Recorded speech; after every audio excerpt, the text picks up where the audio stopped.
difference between these two right here. This, I like. That, I don't like. Now let me explain.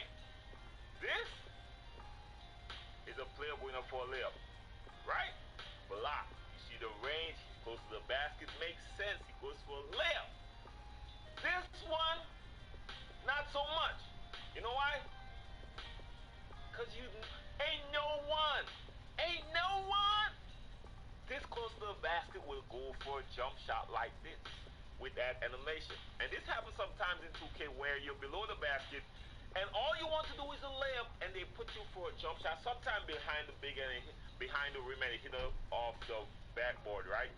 Or some other times he just, you could see they initiate some weird block animation that puts you in a dumbass jump shot that you just won't take. You either gonna do a hook shot, a left-right layup, or right-hand layup, or something like that. But you're not gonna pull off this animation up close. This is something I know is 2K that you need to address.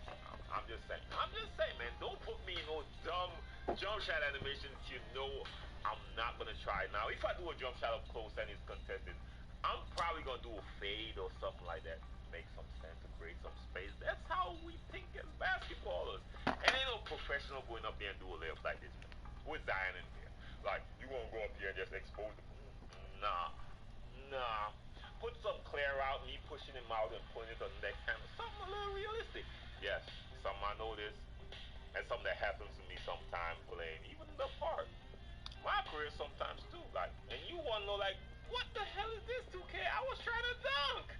He didn't even attempt. And the next thing, you clearly got the difference between dunking and laying up. One, if you hold on the turbo towards the rim, press the shot button. In a 1-2 animation, you want to dunk. Please let me still attempt a dunk. Please. Now if I miss or I get blocked with the going to the rim animation, that's different. Do not initiate layups when I don't try layups, man. But that's next range for next day. But anyway, nice block. Oh, what? Oh! Don't do Beverly like that! Beverly deserves that.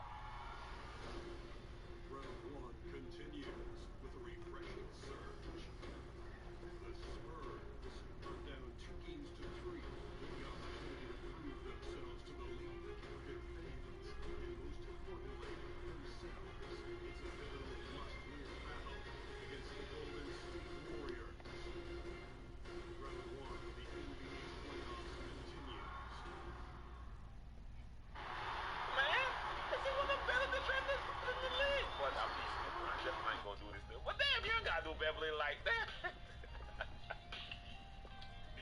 Alright, I can't hate on that. Let's go.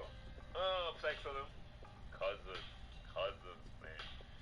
Cousins, I'm rooting for you, man. I'm rooting for you, bro. The NBA is taking you for granted. I'm rooting for you, man. Let's go. Oh, Dame Dollar with the clutch buzzer beater. Okay. Oh, that's a foul. That's a foul. Look at that. Let me tell you what the foul is in basketball. This is what the refs look at. The refs look at the body contact. Look at AD hands on his body. See the hand on the body? Now the body, the hand on the body. This is a great animation. I love this animation because this is realistic as hell. A lot of defenders do this. They put their hand on your chest and block the shot, and then the ref call and they complain. What kind of foul? No, the connection. You know, you got him in his body. There it is right here. Let me put it forward a little bit. There we go. But anyways, there it is, man. You see, this was actually released in Chinese, man. Alright, so I'm gonna put the link in the description so you can check it out. I did kind of retweet on my Twitter, so the link is in there. Check out the video. Alright, let me know what y'all think about my breakdown. You know I gotta break it down for y'all, man. Your boy Sim. Let me know if y'all enjoyed the video. In the comment section, if you're first time to the channel, like the video, share the video, hit your boy a subscribe. Where the echo at? My bad. Let me try it again. Hit your boy a subscribe. Yeah, that's better, man. If it's not your first time, though, like the video, share the video. You never know who's gonna be informed, man. Who might enjoy this breakdown, man? I know I'm doing a little extra, man. You don't know your boy Sim. More love, respect, y'all. That's up. Peace.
this one specifically because China is basically already preparing to enter into Taiwan, into Hong Kong. We don't know which one is going to be first, but that's what we're going to talk about here today live with information and more coming with this whole sequence of everything that we've been watching. It's a big build up here with you live today. Thanks for tuning in.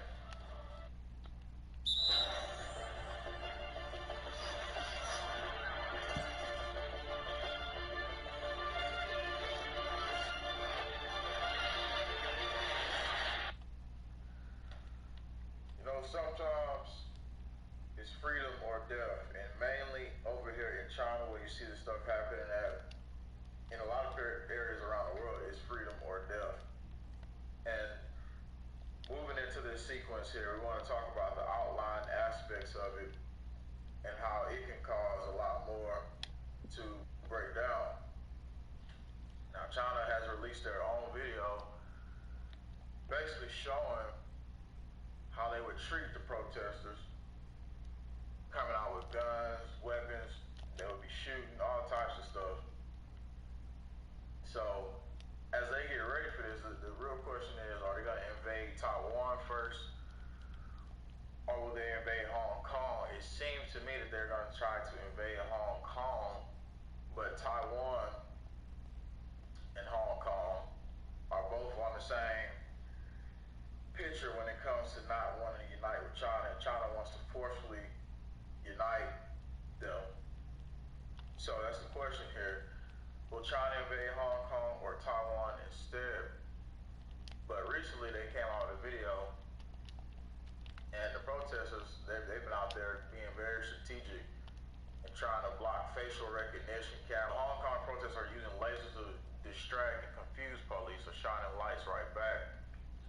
But that article ain't even accurate, so where's the other one at? Alright, here it is. Video shows Hong Kong protesters using lasers to disrupt government facial recognition cameras. Video shows Hong Kong protesters shining lasers into facial recognition. So yeah, these people are organized, they know what's going on. If you get extradited to China, we've already talked about all the things that can happen. You can't even openly practice your faith in certain areas. And if you do, sometimes get organ harvested. So this is a fight for that freedom here, as we all around the world know this is a fight for freedom for everybody. It says all consequences at your risk. And basically this is the warning the Chinese army says it will protect Hong Kong's sovereignty just on the heels of new reports significant buildup of Chinese security forces on Hong Kong's border. White House monitoring what an admin official described as a congregation of Chinese forces outside the city. The chief of Chinese military garrison in Hong Kong has warned that the army stands ready to protect Chinese sovereignty. So yeah, they're ready to move their forces in. PLA Hong Kong garrison commander Chen firmly asserted that continuing unrest on the streets of Hong Kong would not be tolerated while playing the promo video, which included a scene of soldiers shouting in Cantonese during the anti-riot exercise. All consequences are at your own risk. New PLA riot control video, which the Washington Post described as showing soldiers practicing shooting protesters. We're gonna roll that video clip in a second. The little propaganda piece they put out. It won't just be propaganda because people are already in the streets down there in Hong Kong anyway. We'll roll a little clip of that. So before we roll the clip though, we just want to talk about Taiwan. The U.S. already sailed ships into where Taiwan is at, and they already said you're not taking over Taiwan. So if Taiwan gets involved with Hong Kong situation, the U.S. is going to get involved with that. We see strategic setups for a big global event happen from that. Now we always say that when we see the event, but we're just analyzing things as we go.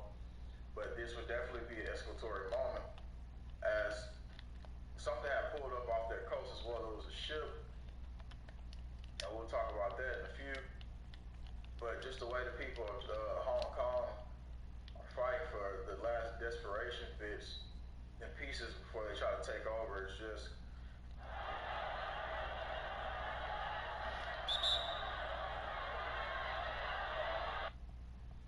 now, here it is right here, some of the situation that's happening in the streets. It's clash took place shortly after transport. Series of divisive protests. And remember, China sent in the triad gangs and they said it was United States. It wasn't. They had a video on here showing one of the police with a shotgun aiming at the protesters as well. He didn't shoot or anything, but when China comes in, they're gonna shoot. They're definitely gonna shoot. Some of these authorities are already, as the protesters said, was under China control anyway. So this is what they want, a full takeover of that region, of Taiwan, and they wanted of Hong Kong. This is Hong Kong right here. And the people just been in the streets basically because they don't want these tyrants to basically take over. So yeah, that was to do with the shotgun right there. But it was like, oh, he just had like some beanbags or whatever, and he didn't shoot him. Images on social media show a police officer holding a shotgun at protesters. You can see them shining the lasers at him too. But he didn't use reported. Local reporters say it had not been loaded with rounds, not bullets, just beanbag rounds, they said. China coming there though, they're gonna come in heavy loaded. So that can kick up a lot. Want to talk about that? It was like a ship that came up with like their own tactics basically to cause other things to happen. Mysterious Chinese warship slams into Taiwanese freighter. Mystery Chinese warship crashed to Taiwanese cargo ship in Taiwan Strait. Just happened. The Coast Guard announced today that unidentified Chinese warship smashed into the Kaio Seong registered bulk carrier. And basically says in a press release issued today by Coast Guard Administration Ocean Affairs Council, the branch reported that at 8 p.m. Wednesday, the Yutai #1 was slammed to by a Chinese warship 19.5 miles southeast of the port Kinmen. According to CNA, the Taiwanese ship sustained damage, but none of its crew injured.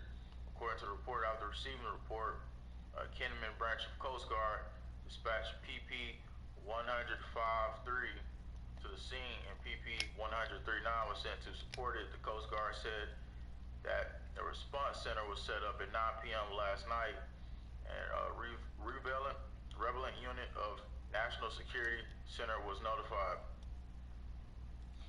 Mysterious Chinese warship slams a Taiwanese freighter, and they just had basically did a travel ban. China imposes Taiwan travel ban in warning shot to president. And it says in its latest efforts to increase pressure on Taiwan, Beijing said it will suspend a program that allowed individual tourists from 47 Chinese cities to travel to Taiwan, citing the current state of relations between the two sides. Yeah, they want that ultimate takeover. So we're gonna keep watching this for sure. We're gonna keep watching how this kicks up. We're gonna keep watching this information as it comes out. Because China invades, Taiwan's gonna get involved, the US gonna get involved, all this is gonna happen. And so we need to definitely be watching for this situation. And the INF treaty basically is about to expire as well, which is a intermediate treaty basically that back during the Cold War that Russia and the United States basically had put together and said they won't develop missile systems that will reach each other's mainlands, but that's already happened. And it says the INF treaty lapses tomorrow. Trump and Putin should save it. Stability will EBB and danger rise of U.S. and Russia allow the intermediate range nuclear forces treaty to lapse on August 2nd. So will they renegotiate? They only got till tomorrow before it lapses. So we're gonna catch you into that. Catch you up with that news on that information whatever goes down tomorrow. But as all these situations escalate in advance, most of these companies have been exposed, and a lot of these businesses have been exposed. And it was just a Chinese official that was indicted recently as well for some steel or aluminum type of situation. Chinese billionaire indicted in $1.8 billion tariff fraud scheme. Prosecutors say company China Zhongwang Holdings Limited designated a plan to avoid paying aluminum tariffs and defraud investors. So it was talking about basically somewhere in California where it was happening. A Chinese company fraudulently exported huge amounts of aluminum to Southern California and then orchestrated bogus sales to deceive investors, according to federal grand jury indictment unsealed this week. Federal prosecutors said that the company, China Zhongwang Holdings Limited, a design scheme to avoid paying $1.8 billion in tariffs or imposed on certain types of aluminum imports in 2011. Oh yeah, I remember hearing about all that. You know, the globalists right here in our country, and they was just letting that happen. They gave them small amounts of tariffs, and so Chinese people got to have all these cheap products being imported. So they was making a lot more money than the American companies. 2011, Obama was around during that time, so definitely, yeah, they was definitely getting it good then. We're gonna show that PLA video in a few that China basically had already put out warning about the invasion of Hong Kong, as well as strategic setups. The United States already sells ships over there by Taiwan, so we'll have more information coming on that. But also, lots of the globalist empire being exposed, more people study suing Monsanto. More information coming out about Monsanto being sued. The Roundup and stuff like that, the weed killers giving people cancer. So former Pittsburgh Steeler Merrill Hodge sues Roundup maker, allegedly caused his cancer. So more of that happening. Apple itself is starting to lose a lot of money, and the profits are becoming weaker. Their sales are plummeting. Same thing is what's happening with Netflix for promoting basically abortion agenda. Now they lost a bunch of subscribers. So the systematic plan here, like I said, every time something or you see an empire crumbling or collapsing and stuff like this happening, it's a lot of things that's being exposed. And it's a lot of things that globalists that already here in our country, they work with China, they work with the EU, they work with the United Nations. So that means they work against us. They work against freedom, more of the biggest thing. That's what it's really about. And just like we showed you earlier, when the 501c3 pastors and churches and stuff that we had exposed started talking about Christian nationalism was bad and how we needed to make change. And he says, you know, he meets with the United Nations always, and they're supposed to be the big change to the world. So you see where we're at in this age, and you see exactly where these clowns want things to go. And it just kind of reminds me of that one scripture that I heard of before. And it basically says that the Lord will grant the enemies who rise up against you will be defeated before you. They will come at you from one direction, but flee from you in seven. And so, as our enemies continue to build up, and as they come in like a flood on us, and the world is starting to see all these situations, it's going to take some very powerful people who want freedom and desire the love of family, desire the love of the Most High God, and desire not to be enslaved. You know, and we need to stop apologizing for certain things that's right, like people coming out and saying that genders and stuff like that, like Mario Lopez under fire saying parents shouldn't let kids choose their gender. It shouldn't be, and the schools definitely shouldn't be teaching that. But why are we apologizing for saying stuff that makes 100% sense in the world? So I was even reading in the little kids' books from Disney. They was telling kids that you can be a girl, you can be a boy, doesn't matter, don't worry about your mom. So they was already programming you in the books, and it was Disney books for little kids already teaching that. When you're born with a biological genitalia that's male, or you're born with female parts, that's what you're supposed to be, and you go from there. And so why are we brainwashing younger generations already? to make them be processed into this system that the New World Order has created. For the trans agenda, trans is going to be transhumanists, human hybrids, robots, half humans, and so it's going to be all types of crazy stuff, which is already here.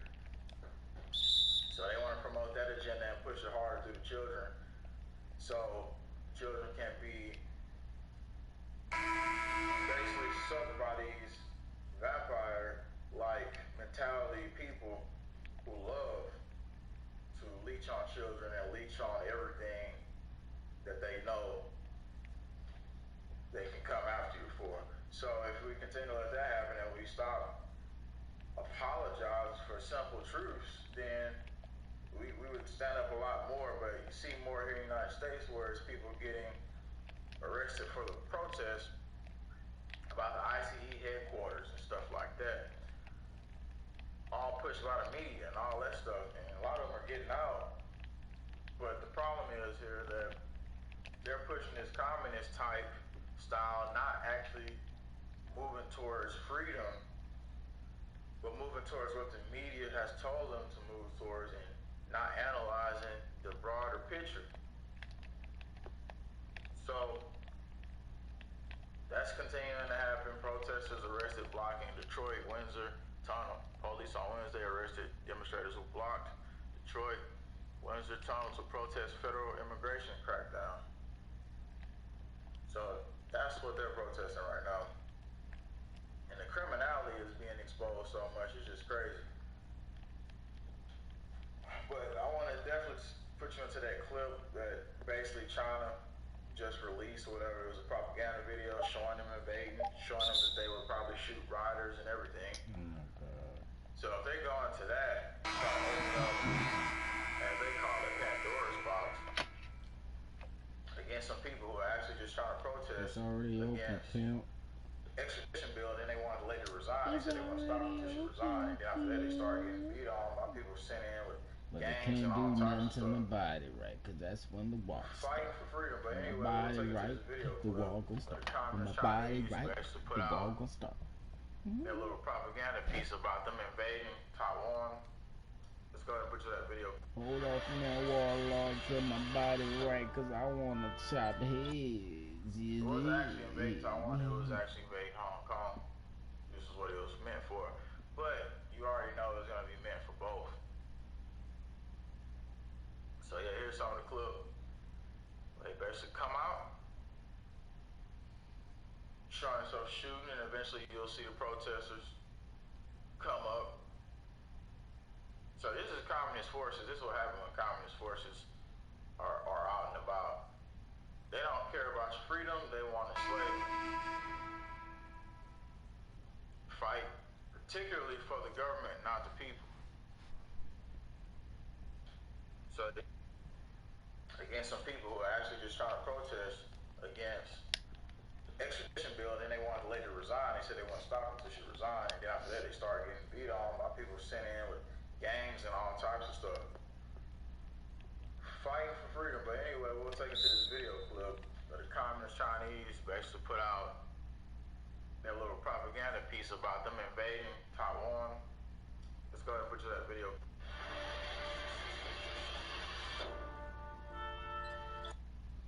It wasn't actually invading Taiwan, it was actually invading Hong Kong. This is what it was meant for. But you already know it's gonna be meant for both. So yeah, here's some of the clip. They basically come out, showing themselves shooting, and eventually you'll see the protesters come up. So this is communist forces. This is what happens when communist forces are out and about. They don't care about your freedom, they want to slay you. Release or whatever, it was a propaganda video showing them invading, showing them that they would probably shoot riders and everything. So if they go into that and try to open up, as they call it, Pandora's box, against some people who are actually just trying to protest against the extradition bill, and then they wanted to later resign. They said they want to stop until she resigned, and then after that, they started getting beat on by people sent in with gangs and all types of stuff.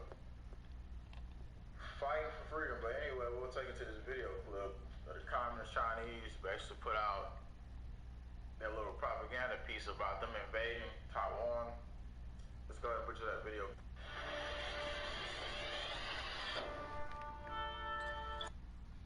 It wasn't actually invading Taiwan, it was actually invading Hong Kong. This is what it was meant for. But you already know it's gonna be meant for both. So yeah, here's some of the clip. They basically come out, showing themselves shooting, and eventually you'll see the protesters come up. So this is communist forces. This is what happens when communist forces are out and about. They don't care about your freedom, they want enslavement. Fight particularly for the government, not the people. So yeah, they're gonna show you basically coming up for the protesters and stuff like that. They come in their little riot gear. And then I'll show you them terrorizing protesters next. There it is right there. And they show rolling in tanks. But this right here is all the pieces and part of training footage and other footage that they put together to basically let the people see and try to scare them away from getting out of the streets and scare them to get back in the house. But I don't think the Hong Kong people is gonna go for that, so gonna escalate even further from there. Well, that's some of that video clip. And definitely praying for the people of Hong Kong, praying for the world as lots of things go and start to transpire and starts to escalate. And as evil sees being exposed, it becomes so sensitive. And when evil loses, it's so mad and it just wants to enslave it. It's very mad whenever they start losing, but when all those people come together like that, and then lots of other things start to happen, it turns to a major event. So we wanted to also put into perspective that more of the lies have been exposed, and seeing our media and stuff like that, how they protect these people who do some of the most criminal things, just like in the debate the other day or whatever they was talking about. Tulsi demands Kamala Harris apologize to people who suffer under your reign as prosecutor. So yeah, that was basically talking about how she unlawfully just was putting people in jail. And a lot of these people that's right now currently just running or saying a bunch of stuff, all of them, like I said, I have no hope in any of them.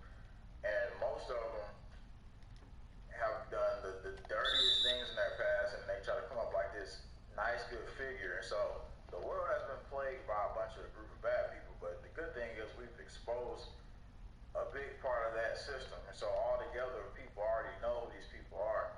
They're going to be held accountable. And I want to take into that video clip, though, when they were talking about that.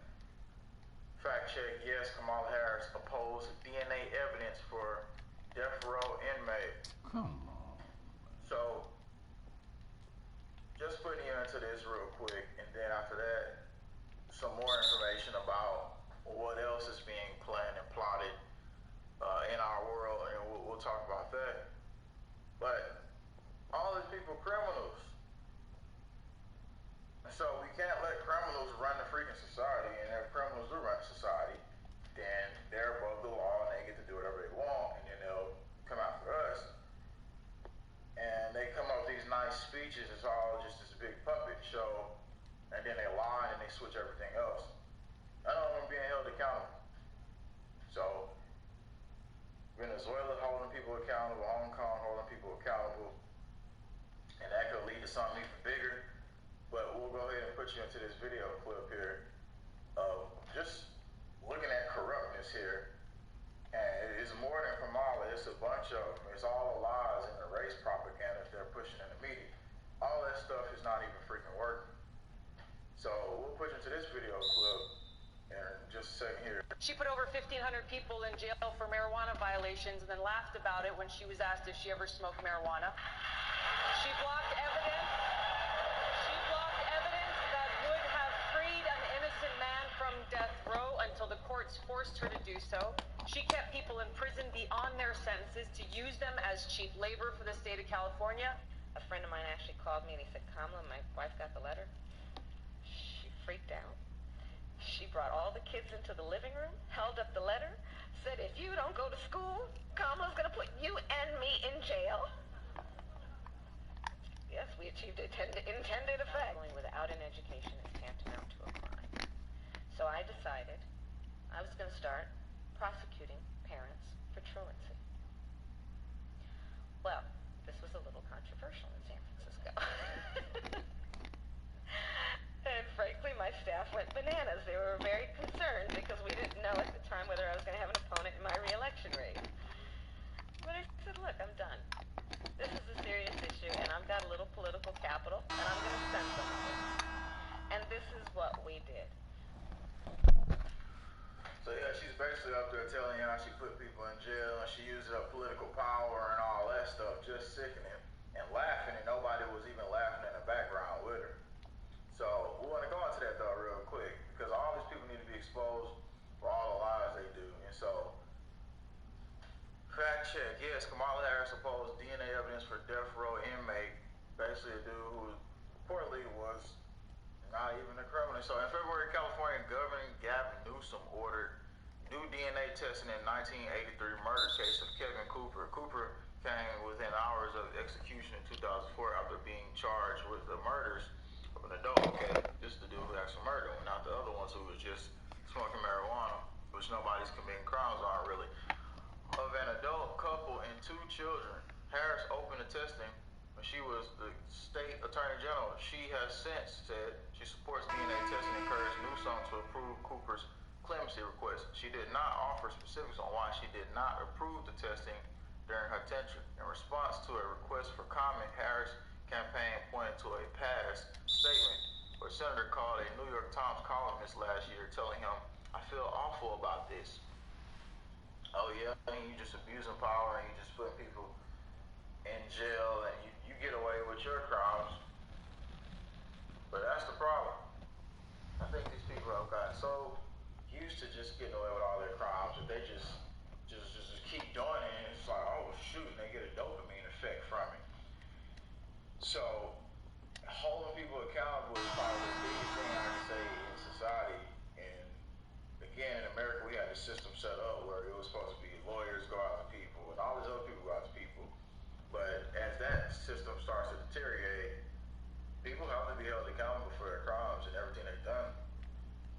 And some of the biggest scenarios of us letting people continue to push the lies and the hoaxes has started to breed up even more sinister people, because they like, oh shoot, they're doing it, I'm gonna do it next. And so again, it becomes this big thing of theater where everybody wants to join in the team. So doesn't mean these people are powerful, doesn't mean at the end of the day that their souls will be judged, and that's gonna be all on them when they are judged. So like we said, all these leaders and all these globalists and leftists and then people working with the UN talking about Christianity is, it need to be ended, it's bad, and it's a threat to the government. It's a threat to the government. This is the age we're in. So moving on into it though, I want to talk about the other situations where they was talking about ISIS, talking about attacks and stuff like that. So I wonder if the CIA is actually behind this and trying to push them into it. ISIS urges followers to carry out attacks in major Western cities. Terror group ISIS calling upon adherents to carry out terrorist attacks in major Western cities of San Francisco, New York, and London, according to several social media posts monitored by ISIS watchdog site. An ISIS media wing posted the terror advertisements on Telegram network and website, telling followers to answer the call, and the warning ISIS opponents that attacks would happen immediately in their countries. The Middle East Media Research Institute reported, it was just somebody arrested a couple of days ago for trying to plot an attack, and it was right down here in the United States. ISIS supporter threatens fresh attacks on West and chilling propaganda posters showing suicide bomber in New York, burning palace. They always trying to attack New York. I remember that one time I was out there and I was in Times Square and I'm just walking. I'm just like, man, shoot, God, please just protect me. Don't let nobody start no terror attacks.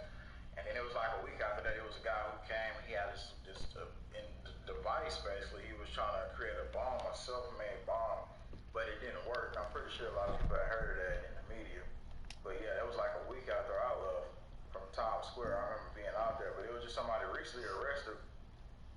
Just Somalian refugees arrested for conspiring to provide material support to ISIS, DOJ says. Department of Justice Monday released a statement announcing it had arrested 2 men who had conspired to assist ISIS. 2 men who originally came to U.S. as refugees from Somalia had spoken with undercover FBI agent whom they believed was a supporter of ISIS ideology. DOJ press release said these communications revealed that defendants desired to travel overseas in order to fight on behalf of ISIS to conduct an attack within the United States if they were unable to travel. Ultimately, the defendants purchased airline tickets to travel to Egypt with the intention to travel to Sinai and join ISIS, DOJ said. I bet some of the global stuff right over here in the country definitely was setting that up, because it's always the enemy from within that sets up all these operations. But we definitely want to keep talking about this, and we want more information to be exposed as we're going to continue to follow these processes. New York police protest de Blasio, Detroit hours before debate. Oh yeah, some of the police are starting to protest them out there. I guess after they started getting water dumped on them and all that other stuff. And they're going to realize that this environment is only going to get worse for cops too. So, because Antifa is already talking about killing cops and everything. So, why won't they stand up to the New Order system? So, again, cops better understand that they better stand up to the New Order system. If they don't, you already got the communists waiting to kill you too. So, it doesn't even make sense to side with them. I mean, because at the end of the day, the globalists don't care about any of you. They don't care about us at all. So, being on alert for all the situations was giving me that information. But just going back to that, again, how we see all these situations happening. And at the end of the day, we already know that this empire has been exposed as political limit, and now they seek to devour if they can. But that's going to be the big sequence, and I want to go back to that scripture again. The Lord will grant that the enemies who rise up against you will be defeated. Come on, that was clean. Will come at you Clean bean. That was Well, I guess it is clean that time to be bean. fighting for freedom, and definitely to stay spiritual during all these times. And as we continue to see the mark being set on history to let us know if you're going to be enslaved or if you stand up for freedom, if you don't, people are going to come out for your souls, they're going to come out for your children, That was they're going to come out for clean your bean. entire existence, Clean your life, all that bean. stuff, Take man. So me it's out already of happening. there. My back hurt. And it's just good to stand up with people here. My back And hurt. we get this information, Take and I try me my best to out get it of out to this. you. My back And as hurt. the situation with China and all this stuff Put starts to me unfold, we on want to continue to stay in that. ice.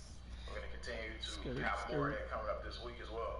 So yeah, everything is in our faces. Damn, So that's bro. why you always see me Can I just stay out the rest of the game, bro? We winning, bro. They're not coming back.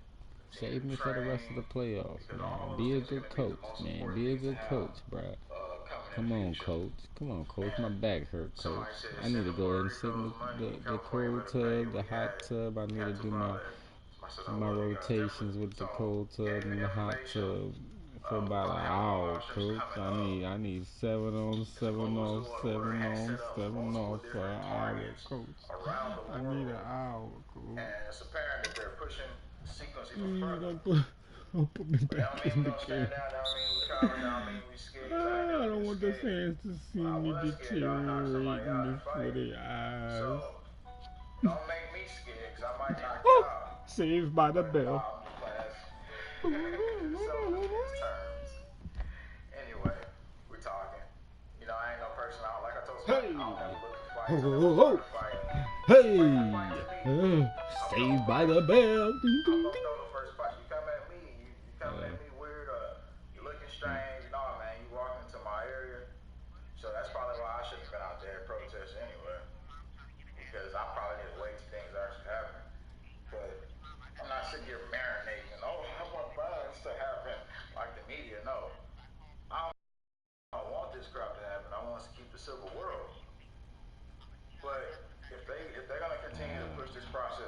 like this, and they're going to continue to mess with the children. So it's only apparent where it leads to next. Like we said, they already said you're a threat to the government just for having freedom of going out and just being a Christian person. And they basically said you wear a Trump hat or something like that, you're a racist, which is all a lie. You still bite him out? They just basically getting targets off of everybody. And so that's why I already told people, why be afraid? Oh, everybody got a target on their back. People are like, oh, you better calm down. And you better lay down to the New World Order. No, I don't lay down to no New World Order. What's wrong with you? New World Order, they want to open up the season to designate upon moral people, and the pits of hell is about to get ready to open up for them. That's the final hours and final designation for them. The pits of hell is going to open up. But you got to remember, the beast is going to rise for a second. And after that time, we're going to go through the hardship. But what's next is way better than everything that's happened in this world. What's next? Something that we have never seen in our lifetimes, and that's if we're right with the Most High God. That's the area we want to be at. And I keep thinking about the crystal cities people tell me about. Crystal cities that people have seen is multiple different people talk about the crystal cities, and they've been there in visions or they've been there in dreams. And so, in order for the goodness to descend upon earth, which biblically was said that the heavens will come down to earth, but after that big huge purge event of the evil and all this stuff that's happened on the land, then after that, that was going to be designated territory. See, that's why I think the globalist New World Order, they like trying to build, and they want to hurry up and get ready before that happens so they can try to have their own separate world. But that's not going to stand against what's to come for them. So we're going to definitely keep reporting on this information here. Thanks for tuning in here live with us. And I stand with you.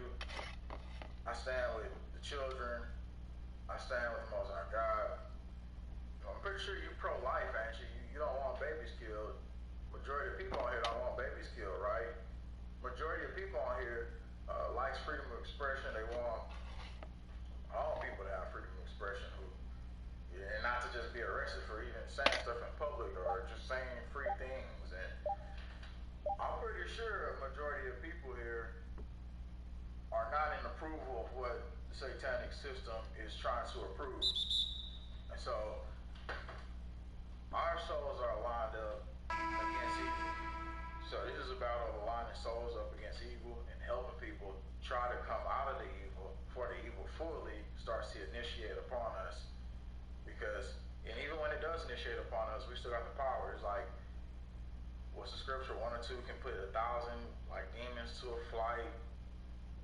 So y'all better start fasting too, because that's going to really elevate your spirit. Like I said, everybody who fasts has high, powerful spirits.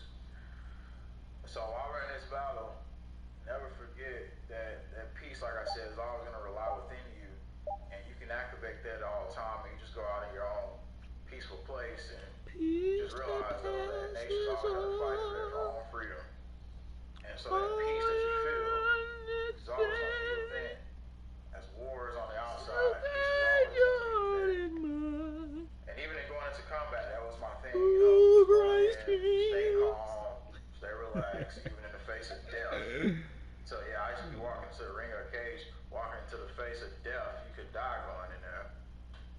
And I'm still calm, I'm still at peace. And I actually was the guy who used to come to the cage and I say a prayer before I actually go in and fight. And everything like that. Yeah. In the physical battle, I never asked God like, oh, help me to win this or help me to.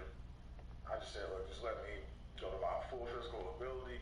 Lord, let you get the glory out of my hopefully nobody don't get harmed or killed in this fight. Nobody did get killed in my fights. I had a couple friends that killed people in fights. Let me worship you through my actions. Stuff like that. Small cars, cages, sanctioned fights. I'm not talking about on the streets. But that life I had to get out of it because I knew it was bigger things for me to do. And the reason really I took those classes because I wanted to help defend and protect. Because after I lost my sister when I was about 11 years old, I really had this thing where I knew I needed to defend and protect. And I was 11, so it was nothing I could do at that point. But now I've helped a lot of people and I've done a lot of things, and it's just something been this big change. in your neighborhood. Thanks for tuning in here. Who you gonna call? And keep pushing forward. And if it's something informationally I need to put out or something informationally you have, you can send it by email.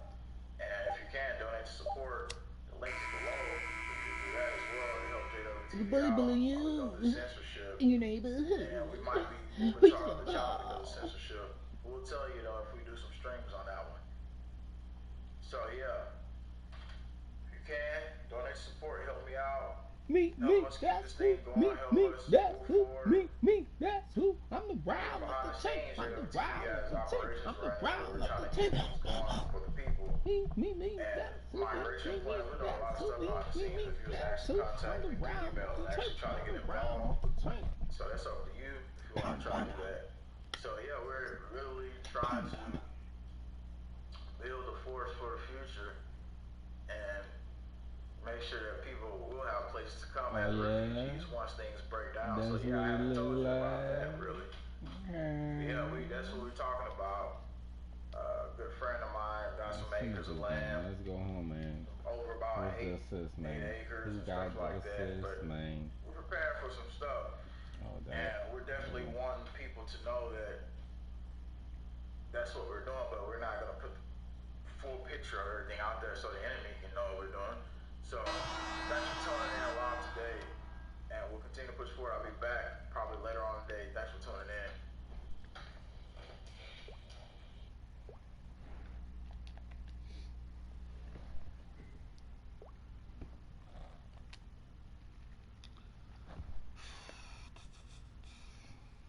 Into the document 2025, the global trend. We're going to a kissing party and none of us have ever kissed and we're scared. When you see real people kissing, Go online and type in how to kiss. are you 18-year-old? How many husbands does she have? Good boy, sir. Rated R.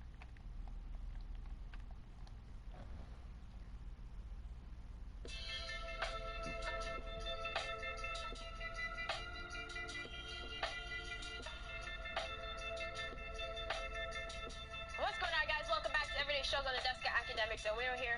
Two special guests today. We got Young Dog and King Rock with us this morning. Welcome. I'm trying to figure out which one is dumb and which one is dumb. Yo, real talk. It's different one, different day.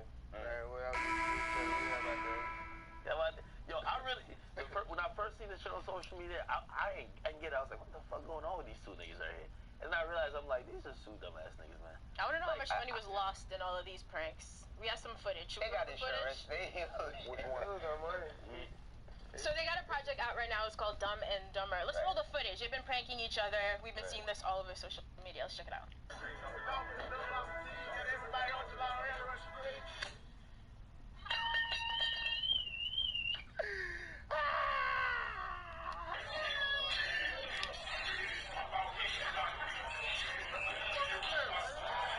Bullshit. That was at my birthday dinner the other day.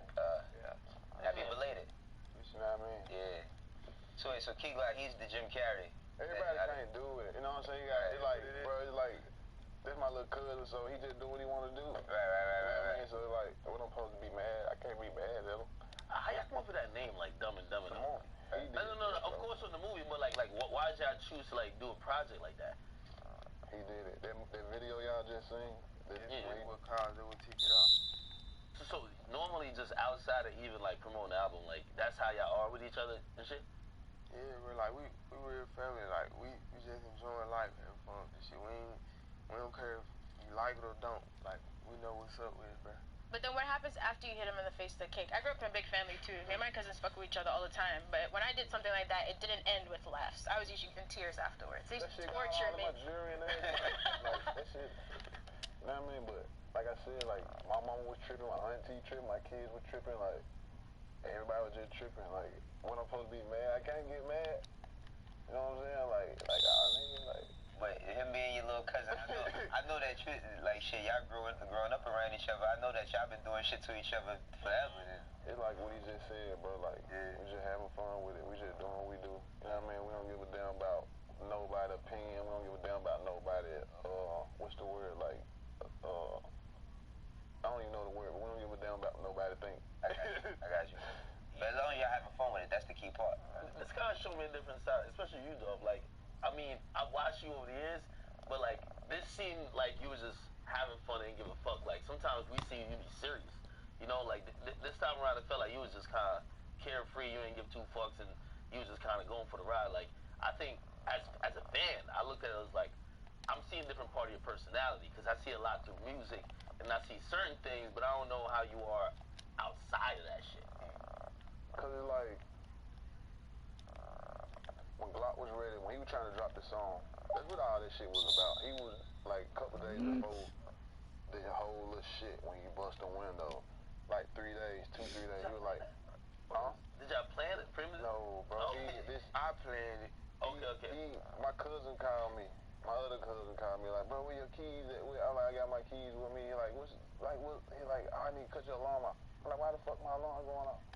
Oh, God, just like, I'm like, I looked on the internet. What the fuck? He like, tell Dog to drop this song. Like, bro, we talked about this already. We finna drop this song. You know what I'm saying? So I wait till I see him, wait till I get back out there. And he like, bro, you need to drop this song, bro. You bullshitting, this shit hard. I'm like, this shit is hard. We finna drop it, but goddamn, like, give me some time. Right. You know what I'm saying? Like, we finna drop it. So we listen to the song, and I just get to listen to the shit, because we don't record music together. We just start recording music together. Like, all up until right now, like, when y'all heard Major, that was the first song we record together. Like, we don't do music together. So, it's like, you know, Glock, what he doing, he got going on where he done built Glock up to being Glizzard, that shit all on Glock. It ain't got nothing to do with no dog. You know what I mean? So, he like, bro, we need to drop this song. I'm like, we need to listen to it. But I get to listen to some more songs. I'm like, bro, we gonna drop a whole mixtape. And he like, oh shit, and when he just went off, bro, we gotta call it Dumb and Dumber. We gotta put this on it, that on it. And shit, it's here now. You the mastermind behind this shit, bro. For sure. Damn. So even with y'all not doing music together, like when you did Glaucoma, when you do your tapes, are you still involved with the process of like, you know, y'all A&R and shit together, y'all sequencing it, going through the music? We probably be, it's like we do it together, but it's really majority of him, because it's like this Glock. One thing about it, he's slick. When I pay attention to Glock, it's like I see myself in him a lot. It's like he don't make a lot of bad music. Like all his shit ride. You know what I'm saying? Like he killing shows. Like he know what he doing. He know what he want. He know how he want his music to sound. Like the only thing I might do, like, damn, there's too many songs. Like take some on, like he probably wanted to put 30 songs on the CD, and I'd be like, bro, like put like 16 up on there. I'm on 17. Like, you know what I'm saying? But down there, y'all really consume music a lot down there like that. Like, you know what I mean? I'm just talking about from your region, like from Memphis. Like, y'all, what I noticed is like up here, if an artist drops like 20 songs, first thing people say is, man, I'm not about to listen to that shit. But down there, y'all will bump through everything. Like, because it's different. right. You know what I'm saying? The South, like, you know, it's the South. You got all these clubs, you got all these strip clubs, you got regular clubs. We party late, you know what I'm saying? It's like, you know, we just competitive, you know what I mean? It's like everybody competitive, like, we put that out, but we listening to something else. We listening to a whole nother project right now. Right. So I wanted to ask a question, right? Because you say you see a lot of Glock in yourself. And like me personally, listening to your music, I felt like 2016, you should have been on that XXL Freshman cover. Like I thought that you would have been on the XXL Freshman cover in 2016. Like the momentum you had. My favorite record that year was Loyalty. That was my shit. They always play Memphis artists on that list though. Like I feel like they're not really. But what I wanted to ask is like, with y'all doing this project, and I'm gonna keep it real. Well, I don't want to keep it real. Real quick. So Glock. I found out about Glock. I actually found out about Glock from niggas up here last year. So it's like your music is getting everywhere. Sure. Do you feel like next year is going to be your big breakout year? Because people know about you, but I feel like you still haven't had like that breakout year yet. Right, like everybody got their time. It's like I don't know when it's coming, but I know it's coming. And when it do, like they ass in trouble. Right. Cause I ain't asked for nobody help. I don't want no handouts or none of that. Like it just is what it is. Gotcha. What's up? You got a lot of vibes on, right? Yeah, you always had it, and you're trying to take that right back. What? You got to get it off your chest. You wanted to be honest for a minute. Oh, no, I can't. This is the place. There's no other place. You got to come here and be honest. Wait. Did you think you should have been on the list, or like you thought? Because a lot of artists are like, yo, that list is something else. I don't belong on there. It's something else, because I don't belong on no list. list with no rappers in this industry. Why you keeping it 100? Yeah. You don't consider any of those people to be your peers? I ain't gonna say not to be my peers, but that's not everybody like, I'm on my own lane, I'm on my own lane. I'm on my own expressway. You know what I'm saying? It ain't nobody y'all can sit or nobody been in front of y'all that got my situation. You know what I'm saying? Yeah. Like do what I do and how I do it, or did what I did. You know what I'm saying? So it's different. We gotta talk about your situation because you know, like you were riding with the and shit. I champion you for that. You know, you independent. Then you started tweeting out that you had an offer for 22 mil. Then you said you signed that shit deals. real. That shit. Is that real? That shit. Because I told you something. $22 million deal. All that shit real. I go on my email, pull the contracts up right now. Because I told a certain couple of people who was in the know, and they're like, yo, if you believe that Dolph really had a $22 million offer, you are wildin'. You must be dumb. For certain people who in the industry, they're like, yo, he's not getting that. And also, like, you know, like we talk about other artists, and like, for example, like say Logic. Logic was rumored, like he signed like a $30 million deal. I think niggas looking at you like, check this out. Check this out. I can't break you all the way out because, you know, that's why everybody in their feelings right now. You know what I mean? Like, the industry, the rappers, the artists and all of that, you know what I mean? Like, bro, I do numbers, you know what I mean? And I'm fully 100% independent. So the numbers I do, I get all of it, you know what I mean? So within over a year of time, bro, 20 million, like, that ain't nothing but, like, all they want to give me 20 million. They know what they're doing. They know what's this, what's that. Like, oh, they ain't doing nothing but give me a year and a half up front money on anyway. You know what I mean? Yeah. So, and on top of that, bro, that's just Dolph. Bro, you got Dolph and Glock. Did you ever consider negotiating the terms, or just no? Because I don't want to deal. Why don't you want a major situation? No. Like, you're doing good by yourself, which I've always given you credit for. But your shit could be like it could be bigger. Like you don't feel like you're missing out on some shit. It's not like a lot of times artists that are new, they got that chip on their shoulder. When you're independent, you keep that chip. But you proving to everybody that you that nigga. Being independent, why wouldn't you just sign that you could get some additional help, that you could compete? I don't want to be like everybody else. What matters to everybody else, it don't matter to me. You know what I'm saying? Like, really the only thing matter to me is to be in control, do what I want to do, and make a whole lot of money. You know what I mean? So it's like, by me knowing that, and me getting right here where I'm at right now in my career, and me knowing everything I know, is like, shit, bro, you got 22 steps to go up. You done went up 20 of them. You done went up 19 of them. By yourself, you done did it. You done built your own building with your hands. Why the hell I'm gonna goddamn bring all of them to come to join along with me to go up the last 3 steps? So, real quick, so even with you being independent, and this is something I'll be wanting like artists that are independent to break down, because you still have a staff. It's still a team of people that work with you to make this shit happen. That's in the business. You got to have a staff. You got to have a team. The misconception is that a lot of young kids, they think independent is just your money out your pocket and you just being in the studio. No, you got to have a team.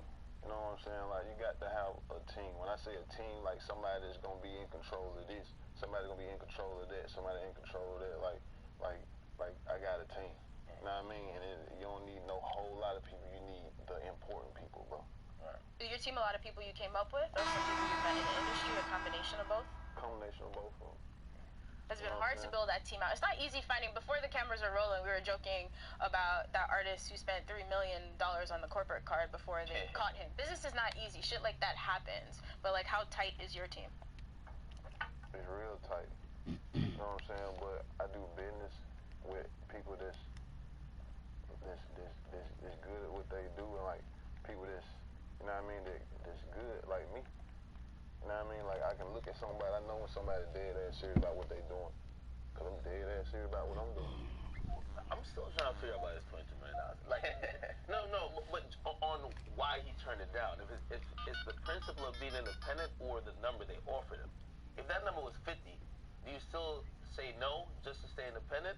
Or is there a number that they could come to you with? It wasn't the money, it was the percentage.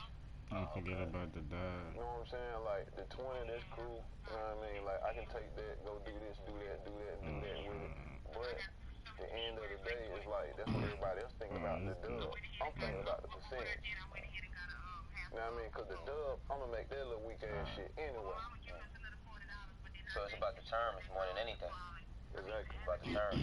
What I want to know what was your... See the business side. We like to see that you're a businessman. I'm good. You can wait till you have we more see you money. talking on Instagram, but we don't get to see that So part. you can wait till you have more money. Nah, bro, I'm dead ass serious about this. It ain't.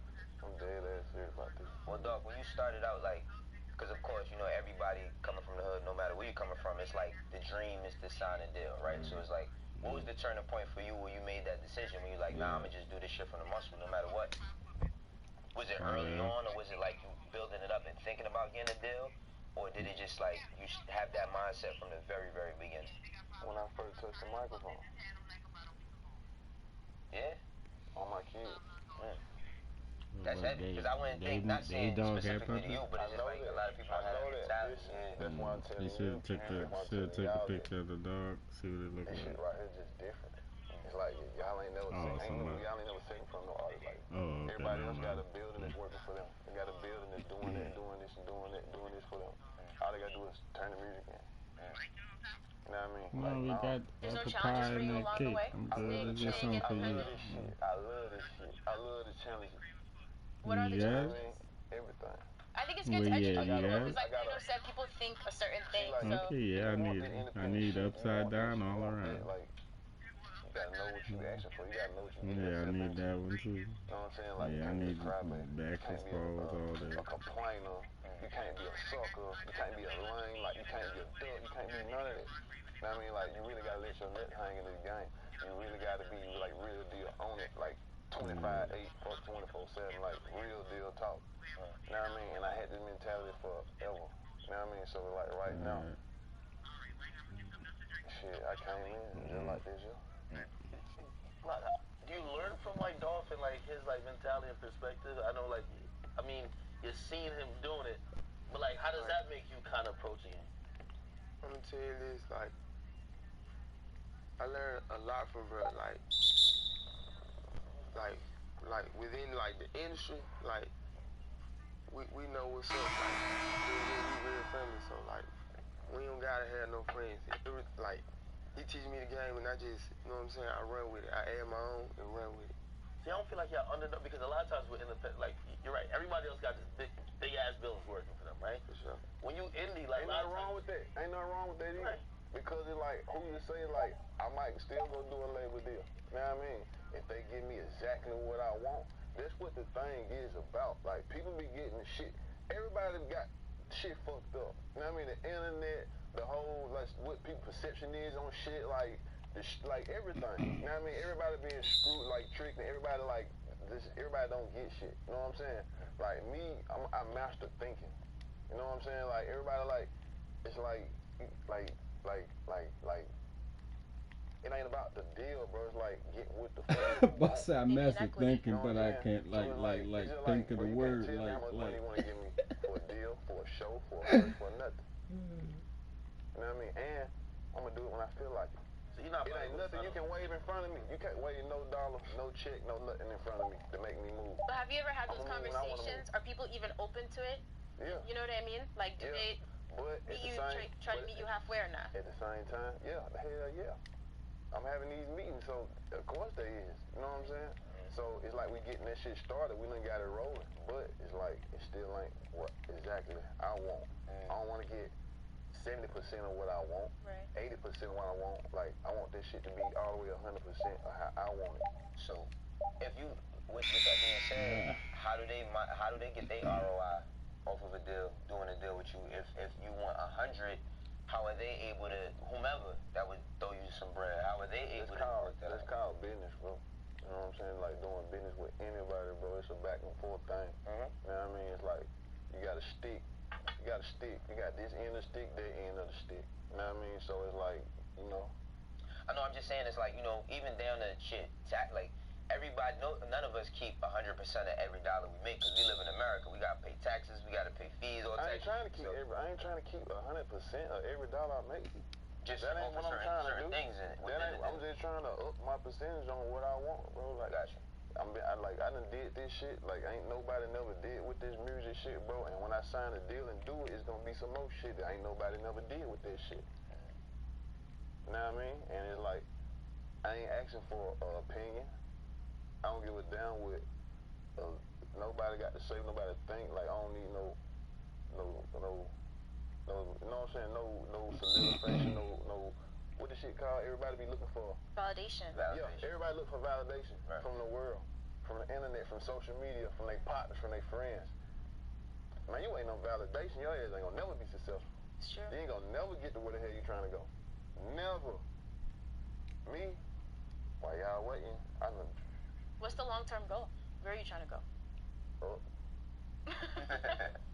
How far up though? You know? Just even because we hear a lot of artists say this. I'm trying to get in the mind of honesty. Because a lot of people, they now say they don't got a record deal, they got a partnership, and they're like, I got a 50-50 partnership with the label. If a label came to you with something like that, that doesn't entice you? They don't make you wanna like do business with? They came to me with, that's what the deal was, a 50-50. So you're not into the 50-50? No, I don't wanna do that. What's your thinking behind that? Because a lot of artists feel like that's the better thing where... You know why? You know why Let's get a it, lot of artists feel like that's the best thing? Hey, The other thing, I'm like, oh, this shit cool. Because Let's hear it. Let's hear it. No, let's hear it. In my career, it's like, tell me somebody that signed and did this shit like got to what they got going on, what I got going on doing this. You know, everybody did a deal before they would get $5,000 a show. Everybody. You know, all your masters, all that shit. Yeah. All my masters, Yeah. You did that. Yeah. Yeah, they got my good side too. They got my good side. So the paper route, you like the route that you're going with it, no pun intended, like that's the education that you're giving your artists as well, right? They put you on some game. And then it's like, you know, shit keep going. Shit keep going and going. It's just like, I got the game I learned from niggas like Gucci Man, Master P. Right. You know what I mean? Birdman. You know what I mean? Growing up, looking at these folks, putting out all this music, doing all this shit, you know what I mean? This and that, but it's like what I did, I took that shit and did it my way. So what you think the youngsters, well, the young niggas, the ones coming up, what you think they gonna do? It's gonna be so many dogs, and it's gonna be someone that's gonna take the shit and do it way bigger and really hit major licks with it. You know what I mean? So that's what I'm doing it for. So it's kind of like independence. It's like, yeah, but that ain't, I don't even want that title. I don't give a damn about no title. You know what I'm saying? I just want everybody to know it's like, bro, you don't need nobody, or their validation, or their opinion, or no nothing. You know what I'm saying? Like, whatever you think or whatever you want to do, just go do that shit. Don't stop. You know what I mean? Like, I'm in the airport yesterday on the way here, on my kids. Bruh, the law stopped me in the airport. Took more than $2 million $2 million worth of jewelry from me, 60 racks from me, and both of my phones. What? Shit. The jewelry? Okay. On my kids, bro. Well, they still got it now, or did this? Yes, they got my shit right now. Why? That happened when you landed here, or when you were leaving from? When I was leaving Memphis. My family threw me a surprise birthday dinner. The shit y'all seen, you know what I'm saying? Like, it was like 2 days before that, so I was down there, got ready to leave last night and shit. On no grounds? They don't even have to give you a reason? That sounds crazy. It's crazy, bro. On another note, because, you know, like, recently, and I see you tweet and address it, and, you know, like, I think a lot of, like, even your fans, they would be worried, like, outside of the business, they love the music, but they worry about your well-being. Like, there was some fake story that, like, you had niggas shot at you again or something like that, and you have to clear it up. That shit is super cap. Do you have to move differently now? Like, hell no, I don't move differently. You know what I mean? It's like, I'm gonna keep it real. But I still get into it with my homeboys, my family, my team. I don't move and shit because I just, like, I don't give a damn. You know what I'm saying? Like, it's like even when I got shot because I was by myself. I was walking this way by myself. Like, I'm a person, I don't like having security. It's like, I know y'all know a lot of rappers, a lot of niggas, like, they gotta have security with them and get up, go to the bathroom, do everything. I ain't that nigga. You know what I'm saying? Like, they ducks, they lame. I can't do that. I ain't come up like that. That ain't my personality. But you don't feel bad for your family and your friends? Even if it's like, you're not a worried kind of thing, like, it hurts them if something happens. You don't think about that? And you got everybody relying on you, too, bro. But trust me, man, I'm good.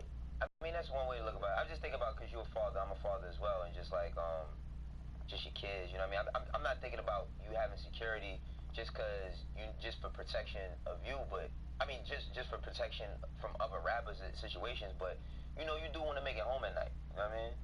I'm gonna make it home at night. I mean, I'm just saying. You know what I mean? I'm not trying to wish none or nothing. I'm just saying. You know what I mean? Like we just get so many instances of shit that could have been prevented. You know what I mean? As far as like with security, and security, that doesn't always stop shit either. You know what I mean? Like that don't. It's gonna happen, bro. I ain't gonna lie. Like, you know, when it's your time, it's your time. We blessed. We don't think about nothing, nigga. I ain't gonna lie to you. Glock, question, I want to know how old are you? Before I have 21.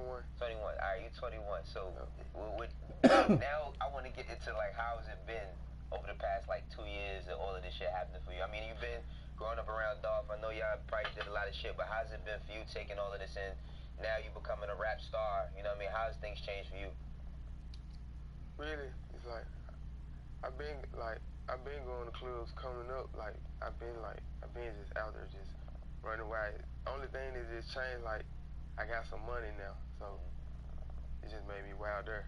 Like, you know what I'm saying? I'm young. I'm gonna have my fun, but I know when and when not to have fun. I got you. For sure. I got you. And dealing with the industry has been okay for you? A lot of people don't like the shit. I don't like it. I'm good. I ain't worried about the industry. The industry is actually boys. great, man. The industry is great. It's just the people that's in it. It's just the people. Right. That's the thing. If you don't People know is everything. That's the If you don't know problem. what to do with the industry, if you get in the industry to love the industry and looking for love, oh, you a dummy. That's well said. It's like you a dummy. You know what I mean? It's like you going to the strip club looking for love. You a dummy. You never believe, like, but a lot of people, you know, shit. Before I ever met anybody like in this, I used to just be at the crib. But once you start meeting people, you have expectations and you have a perception of what you think it is. Then you find out niggas fake. You find out that people just trying to use you. Like, you ever had a moment where that fake shit goes so many different ways where everybody consider fake. It's like, you know, like people consider some people consider a street nigga that got a job fake. Yeah. You know what I'm saying? But it like shit, bro. He ran in the streets, did time, shot a nigga, got shot, did this, got kids. Now he got a job, providing for his family, doing this and that. I salute that man. Right. That ain't fake to me. It ain't lame to me. You know what I mean? Whether he work janitor at a school, he work at Church's Chicken, he work in Walmart, he rapping, I don't give a damn what it is. Taking care of your family that's real, ain't nothing about it fake. Only thing that's fake to me is lame. Ones that don't take care of their kids, don't take care of their family, dog. You ain't no providers. Like people don't know what a man really is. You ain't no man if you ain't provide. That's what's fake to me. I agree with you there, because I feel like what's fake is people that can't be themselves, or people who go out their way to be something that they're not. You know what I mean? Like, what's crazy is, I just say a quick story of myself. When I was trying to be in the street and trying to do shit and getting into trouble, like, so much fake shit. Yeah, but it's like all the respect and validation I was looking for at that time, I got when I just got out of the street and started getting a regular job, but trying to do something to provide for myself. I just can't stand when people don't want to be themselves more than anything. Fuck the streets, man. The streets dead. Like, that shit ain't it. You know what I mean? Like, that ain't it, bro. You ain't gonna get it. It's like, it look good, but... Is it hard getting out, though? A lot of times it feels like when you're trying to do better for yourself, other people feel the way about that. I wouldn't know. Yo, switching a little gears on the album. Don't you tweeted that this wasn't an album but a mixtape. Yeah. Like, it's an album. What you mean it's a mixtape? I feel you on that. I ain't gonna lie, I feel you on that, because it's shitting on everything that came out in the last 12 months. And that's your heart. That's your heart. The production on it too is fire. Like, the production fire, all of the verses, the shit, and it's like, it's the shit, it's Dolph and Glock. Like, dope. I don't know. What's the process of making this? How long it took y'all to make it? Oh, y'all already, did y'all compile a bunch of shit y'all already had? Or? When I got back. After he got back from me busting the window, man, we pulled that. Busting the window started it all. A week. I ain't gonna lie, like literally a week. All 22 songs. Really more than that, but I was mad, you know what I'm saying? But at first I was mad, but it's like, I wasn't mad. I'm like, fuck it. You know what I'm saying? That's where the title came from and everything, from just that instinct? Like, you didn't have that already They kept telling me I was dumb. not him, but everybody appeared. I was like, man, you dumb as hell, bro. Man, what you doing this shit for? Like, fuck y'all too. Like, you know, that's just my attitude. Do y'all care about sales and shit like that? Because I've always been impressed by how, like, niggas be having whole buildings, be throwing wild amount of money to promote their shit. They have every other artist supporting their stuff. And, like... They ain't gonna support this right here. Because they want to be in this situation. They don't want to... They like, oh, shit. Dolph already... They going too crazy. But we can't post that shit. It's gonna turn them up even more. But we can't get on the support. It's like, nah, we don't no, they scared of this shit right People in your city or just people in general? No, the whole industry. The whole industry. For real. And they bumping my shit. And they got, it's like, you know, rappers, they gonna inbox me, DM me, call me, but this shit so hard. You know what I mean? But they don't want it. They ain't gonna post that. They ain't gonna do that. Why? Because I ain't on their label that they with. I ain't in that situation they in. I ain't in, it's like y'all already looking too good. It's like, bro, it's like, I just wanna look. Somebody hit y'all in the DMs like, this shit fire. No, I know somebody, a lot of bodies in the DMs, on the FaceTime, everything. It's funny. Like, you say thanks? Like, yeah, I love you. I appreciate it. I appreciate it now. But at the same time, like, you know, it's funny. Yeah. I love you still. I don't charge your mind for it, your heart for it, but it's funny though. You see, you know what I mean? I'm just keep making this money. Don't just keep doing the thing. Like I see though, it's funny though, but appreciate it though. You never feel slightly like, of course, they're not gonna invite y'all. Be like, yo, come on this tour with us, or come on this. Like, no, we ain't. That's not email. No, I ain't like we ain't trying. No. Hell no. What does that do? I can't go on nobody tour, nobody I don't fuck with. Well, it's only so many people I fuck with like their music. Like I gotta like their music and be like, oh, this shit hard. Like I go be on the road with this person. Like shit, I don't want to just go out perform. Like no, shit, I'm gonna go look at their show. I'm gonna smoke a blunt with them. I'm gonna do this. I'm gonna do that. I'm gonna have drinks with them. I don't even drink. You know what I mean? So like I ain't the person. That's why I don't fit in with all this shit. So I'm gonna just stay out here and do our thing. And you know. I mean, I will say that I don't see like tons of support, but I do see certain people support. They're my dog. Yeah. It's the only one. It's the only. I'm talking about artists. I'm talking about people that matter. Bro. I'm talking about artists. You know what I mean? Like I'm talking about artists. You know what I mean? I'm talking about even bloggers, even what the shit called, just everybody, bro. The industry, period. That's what I'm surprised when y'all be doing. Y'all still do numbers though. Like that's why we don't give a fuck. Like, is it nice for us? Nah, but if everybody could do that though, they'd be on the same shit. But yeah, this is what I'm saying though. Okay, but then what I'm saying. Okay, just because this is my position and this what we got going on over here, paper route, why y'all want to hate on it? Why y'all want to sit back? Like, y'all want to slick hate on it. Y'all want to all the way hate on it. Like, y'all all fuck with it, just that, but. No, you hating on it. You know, like, you ain't, like, you know what I'm saying? Like, I was just telling really people. Go ahead, Glock. I was like with internet, like, a lot of motherfuckers that's around that can't do it without reaching out to the next upcoming. You know what I'm saying? It's like they wave down out. So let me run over here with him. Let me make this look good so I can stay alive. That's why I don't link with nobody. And never will. That's what the industries you leech off everybody. If you got a bus, run over here to you. That's cool. But I done did so many features, bro. Like from when I started all the way up to like now, where I get everybody the features, everybody that hit me, everybody that's coming up, everybody doing their thing. I remember when I got shot. You know what I'm saying? And a lot of people were asking me for features, this and that. Like keep in mind, like bro, I got shot and I wasn't doing shit. You know what I'm saying? Like I wasn't doing shit. Like people like, man, take me on tour, do this, like, but I couldn't do it. A lot of people see me working, like, hey, do this, do that, like, I couldn't do it. It wasn't the time to do it. You know what I mean? Like, shout out to all the ones, the real ones that understand that shit. Like my boy PQCP. You know what I'm saying? Like he was like, bro, I need you to get on this record for such and such and such and such, dude. But like during the whole time, like I really wasn't even doing no music, wasn't recording. You know what I'm saying? So, but people on the outside looking in, they don't know that. They just think, oh shit, he got the hospital, he doing this thing, he this, he that. He bought, he got money. He back to know he back to work and this and that. Nigga, no. I'm just at the house playing, throwing my little baby up and shit. You know what I'm saying? That's what I'm doing. You know what I mean? Like, I wasn't able to record. So question question. With the label, like with y'all being so close knit, cause it's family, like literally family, and you recruiting talent. Do you look like outside of people that you don't know? Because Memphis is like, to me, Memphis is like almost how Atlanta was when they had their crazy ass run. You know what I mean? Like I'm seeing Atlanta like, still having crazy. They having a crazy run, but I'm saying Memphis is one of the markets I'm seeing like starting to boom. We the shit. So you know what happened? You know why Memphis the shit? Keep it 100 with you. You looking like you don't want me to keep it 100. No, I want to know. You want me to keep I look at it 100? that. All this shit started from Dolph. This shit started with Dolph Wave. Everybody, all the last little shit y'all come like, all this shit started from Dolph. All this shit, like, what you mean? Cause it's like everything that come out. It's like, when did all these Memphis artists get hot when there's so many Memphis artists? You feel like you're influenced? I did that. Same hand. Well, I wanted to know, like, do you sign artists that's out from outside? Like, you know what I mean? Like that's not. Fuck with everybody. Yeah, I just signed a new artist. Shout out my little brother Kenny Money. What'd you say? Kenny Money. Kenny Money. All right. It's a lot of money. I'm thinking. Shout out to my boy Fat Tony. That's a strong statement, though. What's that? What's that?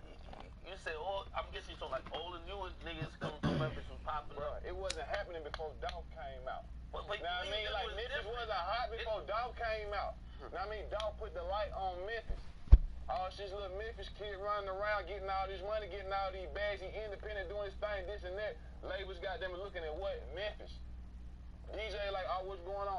Shit, he sound like Dolph too. He look like Dolph. He dressed like Dolph. Hey, it's like it's catching the wave. I love this shit.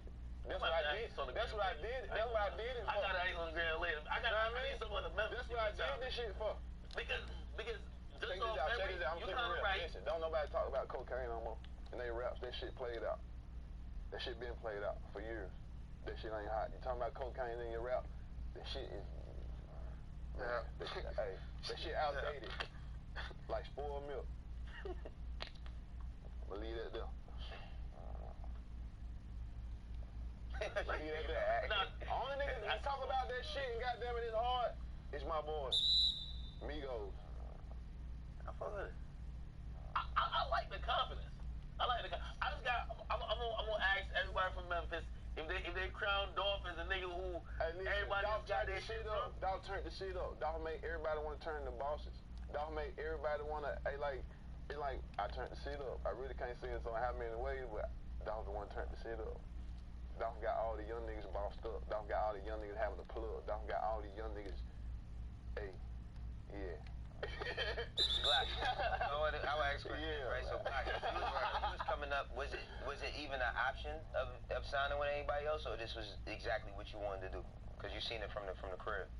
Man, bro, I ain't let dude know I was rapping. On my mama. I ain't never know you rap. He been Dolph, like he been had 3, 4, 5, 6 tapes out. I wasn't even running with him. You know what I'm saying? I'm doing my own thing. How he found out I got locked up. And my auntie who passed away, married to his uncle, she let him know. Like, you know what I'm saying? And then we just took it from there on our own.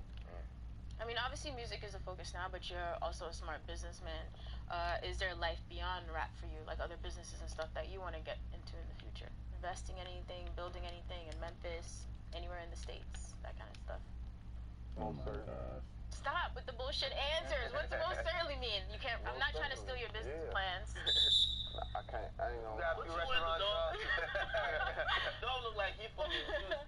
This nigga looks like music is his trap house, man. And he got a system. Nah, I know he's got more in there. He's just not trying to. It's an interview. I gotta ask you questions. You know what I mean? I'm curious. Atlantic Records, Def Jam Records, Interscope Records. They don't sit in front of y'all and tell them what they finna get ready to do. We don't interview them. I know, but I'm a rapper though, so I'm here. Okay. You know what I mean? Like, I'm just saying though, keep it real. Am I telling the truth or am I not? No, I understand that. That. Like, I feel the way you look at yourself is it's like you're a corporation, man. Like you're an entity. And I respect. I could tell you see yourself and what you've been doing, and you're right. You're more than just a rapper. So I could understand that aspect of it.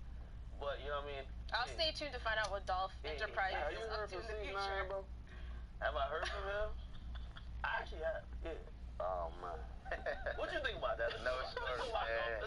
feel me? You said something. I don't go there with him. No. I want to stop snitching. I heard he snitched on everybody. We gotta go. I heard a nigga snitching on his daughter, dog. Nah, that's a little wild. I heard he told on everybody, right? His daughter, everybody. Hey, you be told though? Hey, listen, and whatever you gonna say, I actually say whether he say you gonna talk to people again. I don't know what that means. In the meantime, Dumb and Dumber is out right now.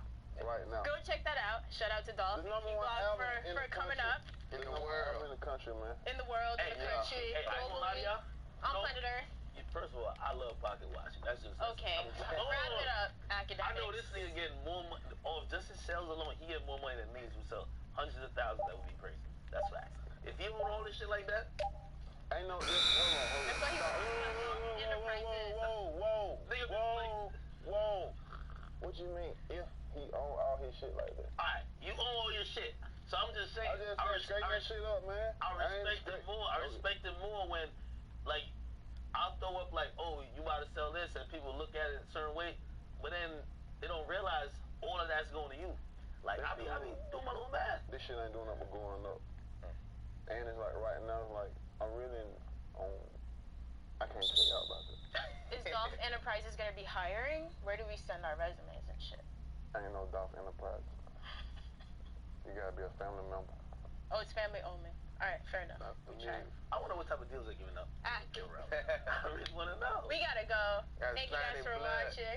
For real? For real. Thank y'all for coming through today. Yo, we'll see you guys next week on Everyday Struggle. Appreciate y'all.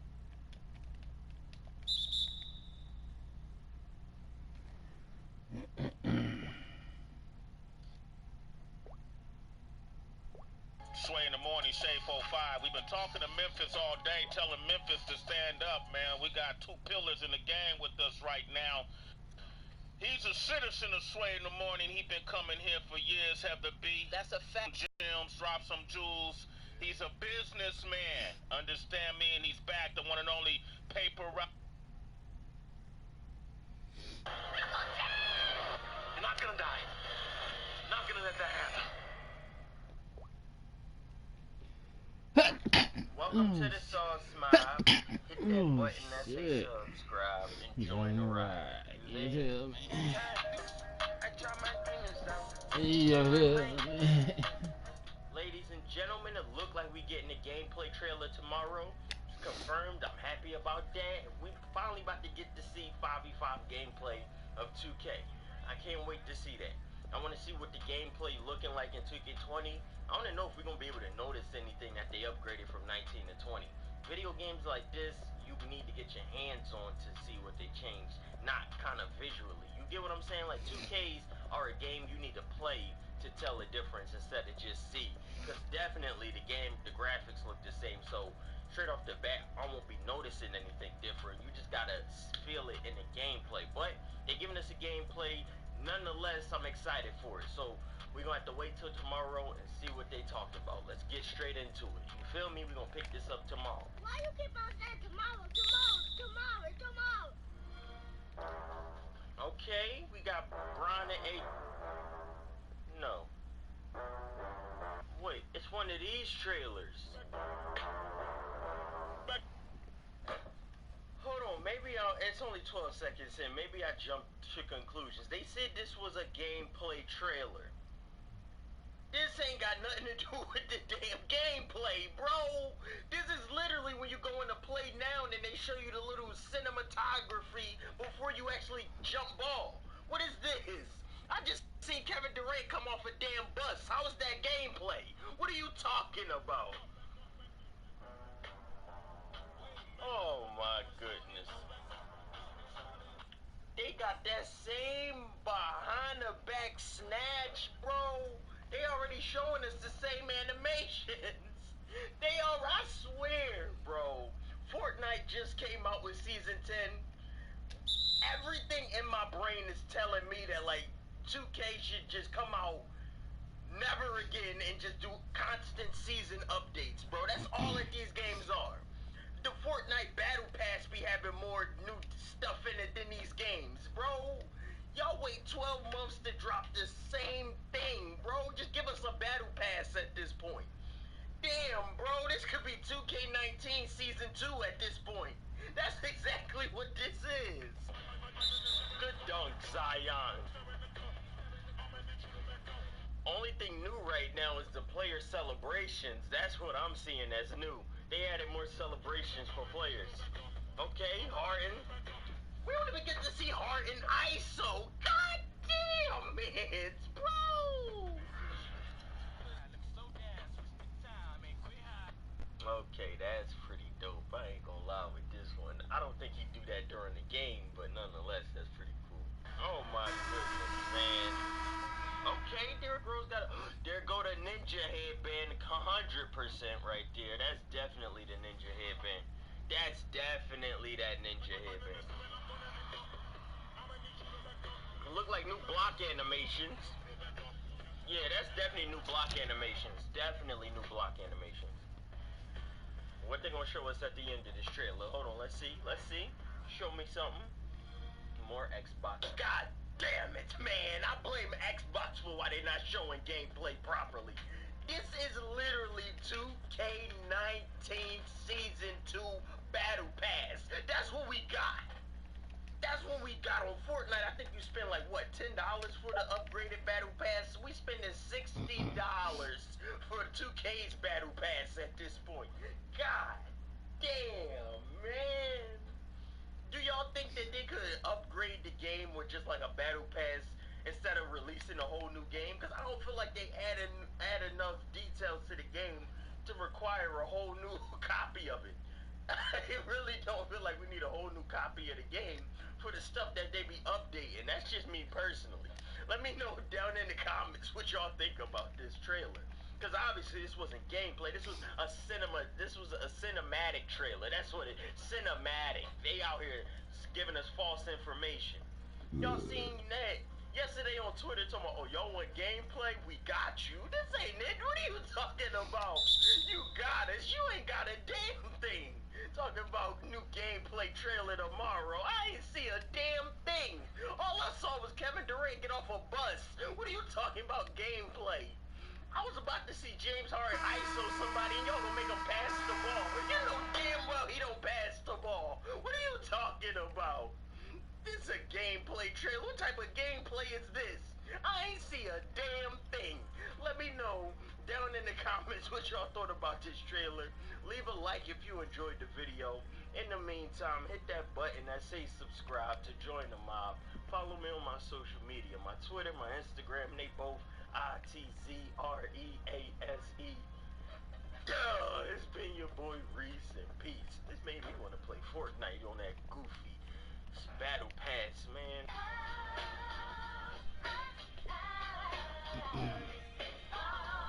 Damn, 2K is like that. Got me not want to play What's going on, that bitch. everybody? Water crisis. Fuck. And so when things break down, you better be But it's ready. all good. So I'm gonna be a 2K faithful at least one more year. We gonna grind it out, grind it out. My goal is to see Ronnie face to face Pure filtration on system 2K20. It is. all the toxic metals, and this is just a great filtration system. But first, we want to go into how the New World Order had already said 1.8 billion will be displaced by 2025 on water crisis alone. And the thing is, people, I've been noticing, like I said, if the flesh-eating bacteria is on the uprising, and over here on the coastline, they said blue-green algae that can cause all types of viral infections.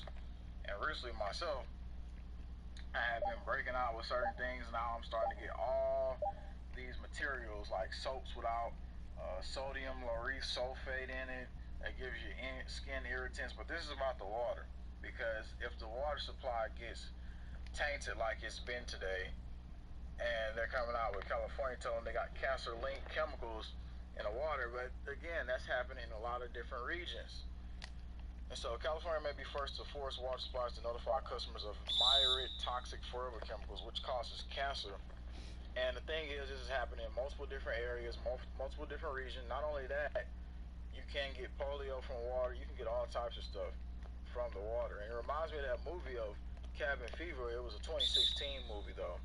And so not the Cabin Fever from way back then. And the guy was screaming, it's in the water. Don't drink the water. And so everybody was drinking the water, and they started popping up with this skin illness that basically flesh-eating bacteria was just eating them from the inside, which is basically happening in real life reality. It's just not happening as aggressive as it was happening on there. And so I'm just telling you that because that's a good book to go look at. And just, we want to take you into basically how to defend yourself with a good filtration system that I have myself. So yeah, they're telling people more about the forever chemicals that's in the water. And another crazy situation I wanted to show you was basically even the sunscreens and all that stuff. Somebody had a severe burn that had developed on their back, and this burn is going to be sick when you see it. But again, it couldn't have just been the way the heat was coming, because they're trying to dub this as it was just the heat. Severe sunburn caused a 16-year-old to develop protruding blisters on her back. And so you look at this disgusting photo, and according to her Facebook post, Squires was only the sun, it says, was only in the sun sea snorkeling for an hour and applied sunscreen beforehand. And so she was in the water. So that's another thing that could have caused it. The reaction from whatever the chemical was that was in the actual sunscreen could have also caused it, because there's no way you're just gonna get that type of look from just being in the sun. People, and if you believe that, you lost your mind. All right, I want to show you one of my filters basically. This one only like $16, and I'll show you that in a second. So as I place this up here, got the Alexa Pure Gold.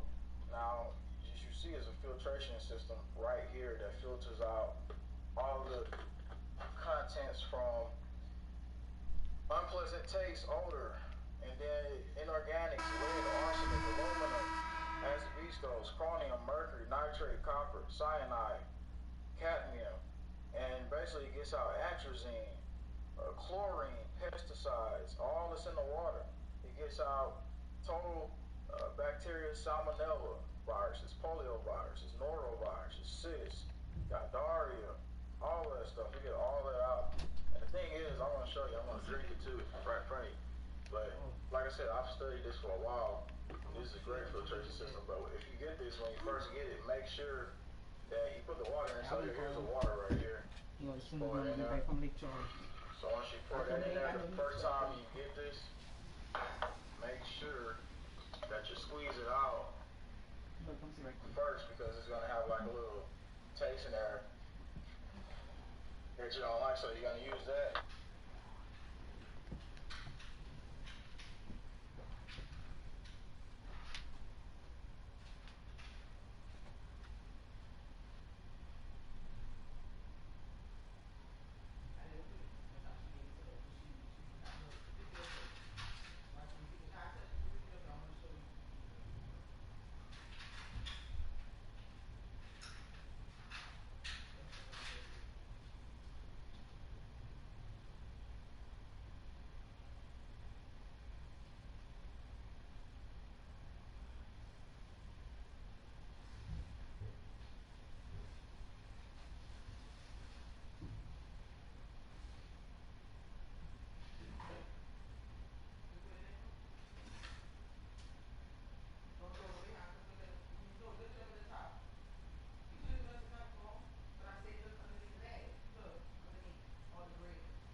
Okay, why you messing with me?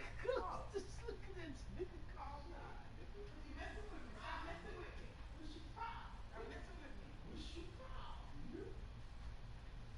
What's your problem? Look, they're about to tag team McKing. Ready for you. Like before we used to be. Go smoke.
What's wrong with you, man? Say what you gotta say instead of walk away like a fucking evil person. What you gotta say? Say what you gotta say. No, I didn't ask you to touch. Stand up. I asked you what you walk away like that for. Say what you gotta say. Stop. I don't want to touch. Say what you gotta say. Say what you gotta say. Ain't nobody. Okay, well don't walk away looking Ain't stupid. nobody touching you. Let me see. Let me walk.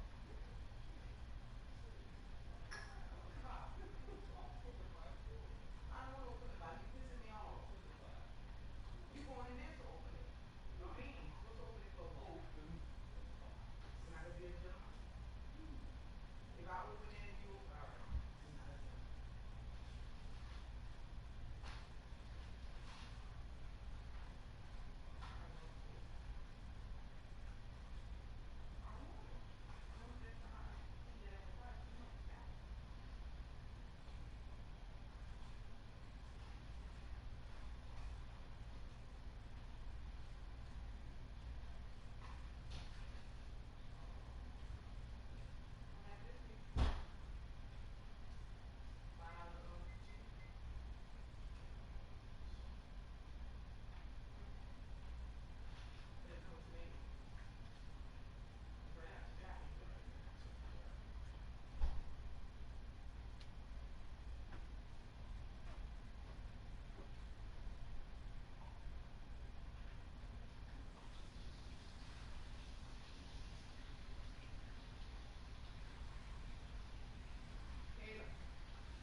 just like, I felt the alkalinity because lots of people really drink water, you know, stuff like that. You can also get a pH test. So you can get a pH test to test your water, but this right here by far is a great filter. And it just feels so clean and the world gets brighter and everything. But it's a cheap one. It's about only $16. This is the one I was promoting to you on the website area here, which is my Patriot Supply, which is my affiliate website. I want to take you back to that real quick because it's important for us to just have these items. And this is, look, 5-star reviews, 183 reviews, 5 stars. Alexa Gold Water Filtration Bottle, $16.95. And then they got the other ones for the $39 price. The higher ones are $199, but the cheapest one is the Alexa Gold Water Filtration Bottle. And this system works. Get you a pH tester if you want to get it. Try it out, test it out. But I'm telling you, this is going to be one of the best options you can resort to. You definitely want to clean your water, but you definitely want to notice even the showers when you're showering with water. If you're starting to break out, like all these type of things are starting to happen, you need to start checking yourself and say, all right, what do I need? What kind of soap I have? Check the soap you got. Check shower filtration systems as well. That's the next thing I have to get because I've pretty much gotten everything. I got the Alexa Pure Breeze, all that. The link is below to it, but I'm just trying to promote to you a way to clean up your water as we have more situations everywhere with flesh-eating bacteria. And ever since they said that the flesh-eating bacteria came, not just the flesh-eating bacteria, that's been here, but also when they said that the blue-green algae was here, that's when I started noticing when I was showering, I started to start breaking out a little bit. And so then I started to get way more serious. That's why I told you, I said if I start breaking out, then maybe it is in the water supply because that started happening to me. I see my dad with big boils and all this stuff. But just having this type of filter right here is like super important. It's cheap. It works. People love it. I've seen basically the filtration systems of Alexa Go Pure already talking about getting out pesticides, everything that's in there. You get out chlorine, PCB, PCE, radium, like I said, all the viruses and stuff like that that's in the water. You can clean all of that out. Just because the New World Order wants us to die by drinking some dirty water doesn't mean we gotta die by drinking dirty water. But if you don't have a filter, and I get boiling the water, you know, it gets out certain diseases and illnesses, but it doesn't get out everything. It don't get all the heavy metals. It don't get out all of the diseases because some pathogens and bacteria can survive in heat. So it's important to kill those pathogens and get it fueled out. And I want to talk about it just a real quick. And it basically says NSF/ANSI standards 4253 reduces up to 99.9% of following groups, and they already told you that. And so you can get this. This is a very healthy thing to get right here. And of course, we say the BPA chemicals in all the bottled water can give you, plastic bottles can give you basic cancer and stuff like that. Slow sterilization. So you can filter it out of that and put it in like a bottle of water if you wanted to do that. Let's put the screen over here, look the other way. So yeah, you can do all that if you want. So just promoting you today, something very healthy to get. At the same time, while you're helping yourself, you're also helping the independent move against the globalist New World Order by getting these items. And the thing is with me, I filter my water twice. So it's like a little filter at Walmart. And then after you go to Walmart, you can have your second filter that's getting out everything. The Walmart filter is not nearly getting out nothing compared to this. That just filters out sediment and all that stuff. And you want to know the most important thing? It's like this silver bullet. And so basically it's colloidal silver. After you take that, at the end of the day, you put that in your water and stuff like that, and it will kill even 10 times more parasites and everything else. So after you have a big meal, you should make sure, like, that's what you put in your water. You put like a little drip of that silver, and I always do that too. So yeah, it's very important and very, very down to defeating the New World Order. So hopefully you can all get some of that and you can get what you need. So I've been doing the videos where I was telling y'all about how I was planting things. I'm gonna show some more of that. And yeah, back here in the backyard here, I got some of them out there. But going down into it here, I'll just put you into a video I did the other day and then kind of narrate over. As you see them. So yeah, that was the other water when I got the breeder filter on my sink. But the Go Pure is way better than the breeder. So yeah, like I said, I've been growing some watermelons and stuff like that in the back. They've been sprouting up pretty good. Somebody said, isn't silver heavy metal? Colloidal silver is a nanoparticle from the earth that kills pathogens. You're talking about another type of silver. This is not a heavy metal. So going down into it,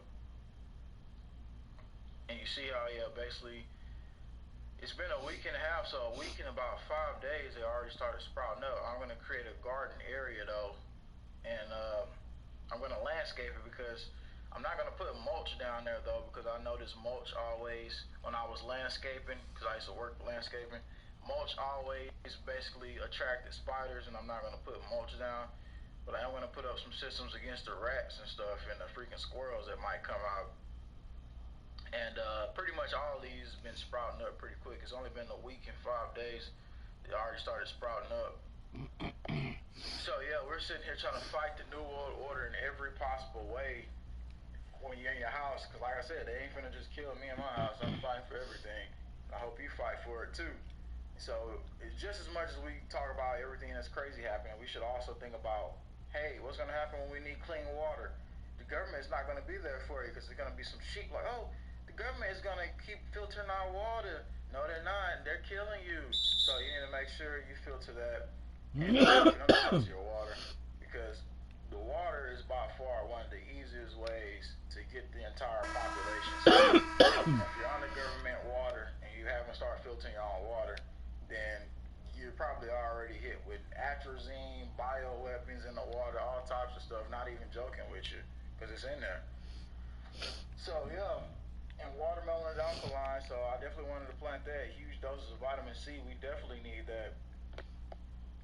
So thanks for tuning in here. We want to give you a quick report about how the New World Order is basically trying to get us to have this water crisis that's already happening.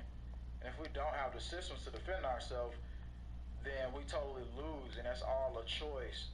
So choose the choice today. Choose a choice to get the filter that you need. And so Alexa Go water filtration bottle, only $16.95. The link is below to that. And so you can help me, you can help yourself.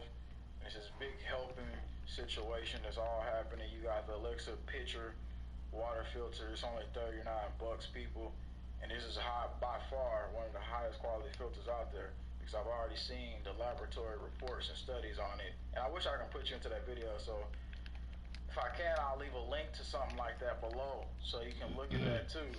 Thanks for tuning in. I hope you fight against the system. I hope you get clean water, and when you drink the water, you're just gonna feel that entire difference come over you, and you're going to know that this is actually clean water. And if you want to know further, get a pH tester. Thanks for tuning in. Share the video out. Get the product. Fight the New World Order.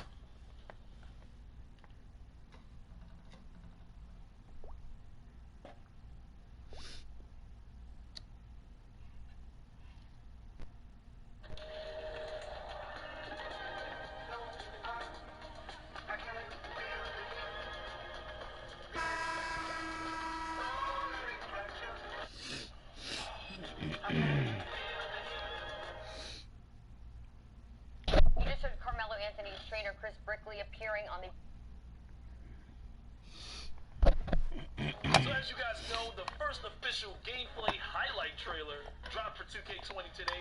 It initially leaked in China, so I uploaded the Chinese version first. Wasn't sure when the American version was going to drop. So now I'm going to do a quick breakdown of this trailer and share with you guys some of the new things that I caught. Let's get started. Starting with the Xbox One logo. Xbox might be the place to play 2K20 this time around, especially considering all the crazy things that have been going on in the community. A lot of YouTubers moving over to Xbox for 2K20. Just like for 2K19, there's going to be an Xbox One 2K20 bundle.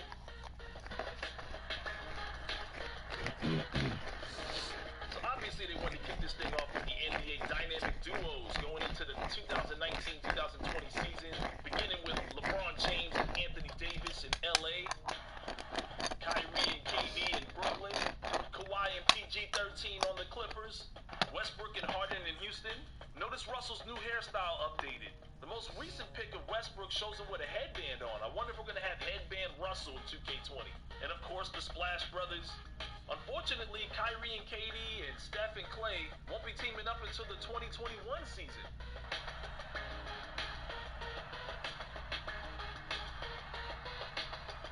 So here we see Kevin Durant stepping off the team bus. Well, this could be part of the new intros for exhibition games. At 6'7", 284 pounds, we've got the #1 draft pick, Zion Williamson, looking frolic as he should be. Look at his haircut, too. Looks pretty good. I'm not going to just glaze over this Lonzo Ball footage. We've been asking for new dive on the ball animations. Hopefully this is a good one. And hopefully you don't have to wait till you're sitting up before you call a timeout after diving on the ball. And that is absolutely the Lonzo Ball ZO2 sneaker logo. So big baller brand in 2K20? This was taken out of 2K a few years ago. The off-ball juke moves. Does this mean we can juke defenders off-ball in multiplayer now? So nice to see Isaiah Thomas getting another chance in Washington. This is that moving behind the back cheese dribble into a sham dive. Can already tell the dribbles have been updated.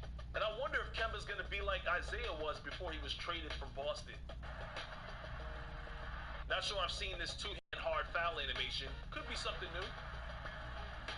Kyrie's signature carry animation. I thought this was only a park move. New wink celebration animation.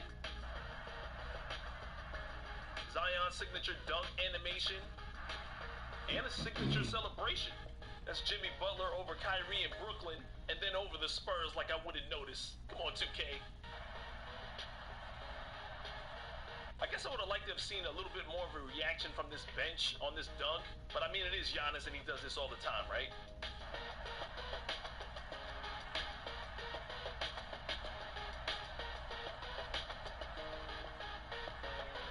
And we've got Russell Westbrook's Rock the Baby celebration.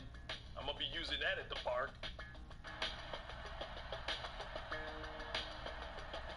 Now, this dunk doesn't really warrant this animation where Anthony Davis is hitting the padding. You more than likely see that after a hard foul, plus the celebration. But it's new and it looks nice nonetheless. We've got Kevin Durant falling into the opposing team's bench. I wonder if they clear out for Shaq. And we got some new celebrations. Look at Clint Capella. And that Bradley Beal funny reaction to that fan telling him he sucks. Definitely hope we can use that in the neighborhood. Is this a new D Rose layup package? I see Ruffles in the background. I wonder if that 4-point challenge event is coming back. That was some good double rep, man. I got mad when they took that away from us. That's a default face scan getting blocked by Miles Turner. And is this a new jump shot block animation by Zion Williamson? Would make sense to show him doing it. And of course, Patrick Beverley getting posterized by LeBron James.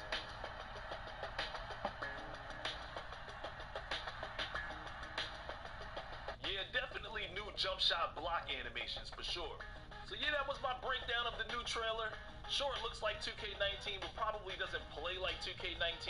Gameplay improvements always make the game feel different rather than look different. These are just some of the things that I caught or found significant. If you feel like I missed something, let me know in the comment section. Help everybody out. As always, turn on notifications, subscribe, and I'll see you in the next one. When he talked about the My Player Builder and made reference to how you cannot make a Russell Westbrook, it sounded like 2K has been leaning towards allowing us to create a more balanced player. A guy that's not limited to 2 specific archetype abilities. So that's something that I'm looking forward to as well. Obviously, that information's coming real soon.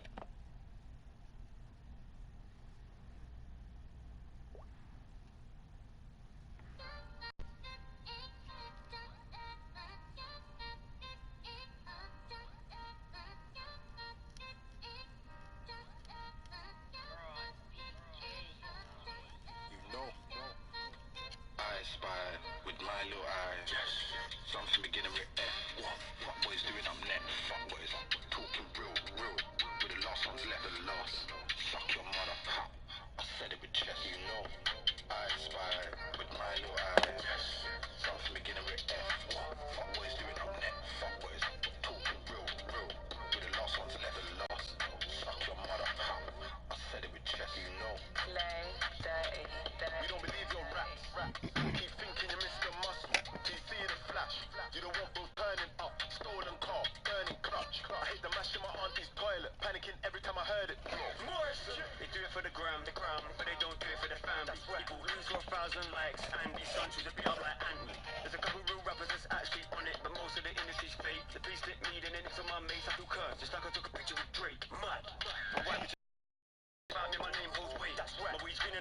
man's neck. Every takes every fake on chain. I'm so East London, I'm so West Ham. When it's beef, man, step out with Arsenal. I'm the white money making moves, but my gun lights in American Markle. We're 4-9 and spill some juice. You see, lose car when we come round, you know what we do. I could put up some articles from when the surgeons treat some man's wounds. But they want it for the net and not a friends of fucking fools. Before I slap all that man, I tested my shank at first. Swing that to get him turn it, do it so good like a man rehearsed. Only time I ever done it for the net is when a fuckboy ran with the chef. And it knows that I never had nothing. And the blood clot still done legs. Other than that, I just shanked all quick. I spy something beginning with F. All of my ops are nerds. Come on, judge won't lay no eggs. Why you try to give me a bird? Been a bad boy from birth. Long time. Man can't tell me about work. How? I was on the on block Sunday. Trying to catch man coming from church. Right now I'm just stacking my paper. Cause you know money come first. One don't come from Jamaica. But the food still got jerks. In a penthouse seat with a bad bitch. Starting to get on my nerves. Dressed in Italian fabric. Please don't get makeup on my shirt. I spy with my little eyes. Yes. Something beginning with F. What? Fuck boys doing up net. Fuck boys talking real. With the last ones left the last. Suck your mother. I said the chest, you know. I spy with my little eyes. Yes. Something beginning with F. What? Fuck boys doing up net. Fuck boys talking real. With the last ones left the last. Suck your mother. Slap. I said it with chest, you know. If I come with Looney Tunes, then you know man's angle. No. Bust man's head with a Hennessy bottle. Fat boy Mike Jack Daniel. Evil. Had some of your favorite rappers, baby mothers on scandal. Shook my toe on mice. That suck your mum in a spaniel. Come on. I can't believe it. Wait, hold on. Are you doing Big Crack actually said it in the wrong language? That's crazy. Chupa tu madre. That suck your mum in a spaniel. Yeah. He said it don't rate me, but I don't rate them either. Nah. Louis passed for the cleaver, the 2-liter, can't catch the 3-wheeler. They didn't want it with JB and they didn't want it with Cuba. I don't want to hear no chat about watch when I see ya. I almost think man can't get destination like Uber. Slap off the door, you know we don't move it. I fit if we can find location, pull up in Gucci. Burn the blacks, keep the designer. Man, I took that way the CCTV and throw man, I look 50, that's a minor. I was in business class up with China. If I'm pressing the tech, Slap. paralyzed on the neck. 4 9s in a brick. Squad. Stretch, whip. They can't warn me. End of story. Lifestyle boring. Flip it down. Do it for me. If I spy with my little eye, that's shoes with bellies. Someone gonna die. White tees on peds. Got stings in rides. That's 10s and 9s. Then court gotta do that sign. Fuck them, cause they done a man dirty. Them J-boys, I'm man in a distress. Rambo only cost 30. Get rich. Cut you, she can fucking nigga bit. Oh yeah. Fuck you, cause your niggas ain't shit. Oh yeah. Said leave me alone, she thirsty. Swear it hurts me, cause they bitch won't quit. Piss. So first Look at that go. I be chasing the money so much. Look at that go. I phone bro for the 10 bar. I know that's 10 That's mine. I must stick this stick in her lung. She'll finish it off with a mint. What's it done? I spy with my little eyes. Something beginning with F. What? Fuck boys doing up net. Fuck boys talking real. With the last ones left the last. I spy with my little eyes. Something beginning with F. What? Fuck boys doing up net. Fuck boys talking real. With the last ones left the last. Suck your mother. I said it with chest. Oh, they go all right there. They go all right there. Blood, they go hard. Where's the wind? Let's have fun today, man. Yeah. Where do you want to go? I don't know, I was thinking let's hit the desert and see what's good. Tacos. You, James, want to try some hot sauce? We're good. I don't know about hot sauce with a stranger in the desert. I'm good. Yeah, new to the neighborhood. You should try the local sauce, huh? I'll just hold it. So later. Let's go. Let's do it.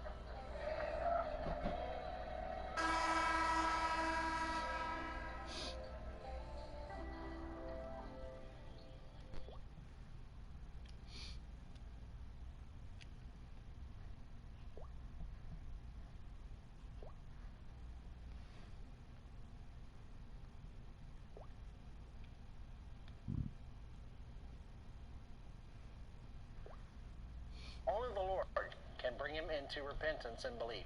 Thank you, and God bless. Jay. It's gained through the acquisition of divine knowledge, which free prone to events, but there is no life in them. The ends of the world are upon us. This is the hour we've all preached about. If you're truly spirit-filled, if you're the Spirit of Christ, that Spirit is for you right now. What I'm saying is like to burn in your heart. Disciples are not satisfied with what the crowd desires. They need much more from Jesus. They yearn to know the deeper things of God. Therefore, they separate themselves from the crowd to pursue Jesus, the teacher. No emergency gonna happen, man. If she needs something, she can knock on the door. Yeah, but what if she can't get to us and we can't hear if something go wrong? When she hurt herself on the other side, she scratched herself accidentally, anything go wrong, and we can't hear her. And then by the time I go out there, she get herself. You know she gonna make a noise. Keep his commandments. If we obey him, because it's not just a matter of believing. You know, I know you're right. I know what the Word of God says. I believe the Word of God. But do you obey it? Do you obey it? You know what? It's going to be when we stand before God, not so much that there are so many sinners, just so many strangers. It's a fight. Fight to defend. For that.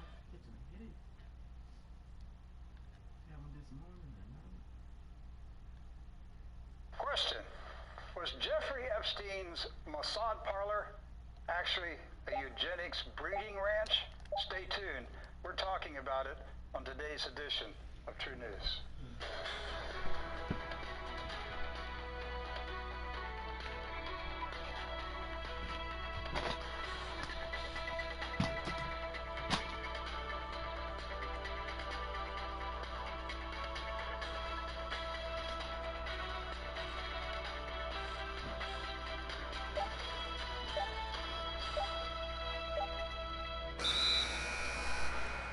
This is True News. I'm Doc Burkhart. And I'm Kerry Kinsey. It is Thursday, August 1st, 2019, and these are your uncensored news headlines. We had breaking news just as we were getting set to walk out on the set for tonight's Godcast that we're now following right now. North Korea has launched yet another projectile into the EC. U.S. officials provided Reuters with few details other than to say the launch posed no threat to North America. We'll have more about this developing story at TrueNews.com a little bit later. Russia's Ministry of Foreign Affairs says it has the impression that the U.S. was looking for an excuse for conflict in the Persian Gulf. The ministry tweeting out this not-so-subtle message this morning: we are concerned about the increasing conflict potential in the Gulf. Washington seems to be looking for a pretext to raise tensions based mostly on its internal political considerations. Now, the Foreign Ministry says the U.S. move to create a naval mission in the Strait of Hormuz looked like a crude attempt to pressure Iran. But the Trump administration has now imposed sanctions on Iranian Foreign Minister Mohammad Javad Zarif, targeting the country's top spokesman, further stoking tensions between the two countries. Eve Johnson reports. The U.S. took aim at Iran's top spokesman on Wednesday, slapping sanctions on Foreign Minister Mohammad Javad Zarif, blocking any property or interests he has in the U.S. Tensions between the two countries have been on the rise ever since Trump backed out of a nuclear deal with Tehran last year and ramped up economic sanctions. And a recent series of attacks on tankers in the Gulf, which the U.S. blames on Iran, have sparked fears of a direct conflict. Treasury Secretary Steven Mnuchin said the sanctions were meant to send Iran a clear signal about its recent behavior. But Zarif quickly blew off the news, tweeting that he didn't have any property outside of Iran and thanking the U.S. for considering him such a big threat. Zarif was educated in the U.S. and helped negotiate the 2015 nuclear deal aimed at curbing Tehran's nuclear arms activities. Diplomats warned that sanctioning the foreign minister could make an already dangerous situation in the Gulf even worse. A senior official has said the president is open to negotiations with Iran, but wants to deal directly with a key decision maker. But there is a chance for diplomacy on the horizon. The UN General Assembly will meet in September, and there's a possibility the U.S. will allow Zarif to attend, giving the two sides an opportunity to talk through some of their differences on the sidelines. Secretary of State Mike Pompeo says that until a deal is reached, the U.S. will keep up its campaign of maximum pressure and isolation. Iranian President Hassan Rouhani further responded to the new sanctions, calling it childish behavior that is driven by fear. This during a press conference on state-run television. He said it was evidence of Washington's double talk about wanting to return to the negotiating table. Hamza bin Laden, the 30-something son of al-Qaeda founder Osama bin Laden, has reportedly been killed in an intelligence operation. At least that's what they're calling it. NBC News was the first to report the newest Middle East development, citing 3 unnamed U.S. officials. The U.S. has officially provided no information, and President Trump refused to answer a reporter's question about the report. Now, the Daily Mail cited UN terrorism officials who say the death of bin Laden's heir is a potential death blow to al-Qaeda. The terrorist organization's current leader, Ayman al-Zawahiri, is in poor health, and the experts say there are now doubts as to how the group will manage the succession.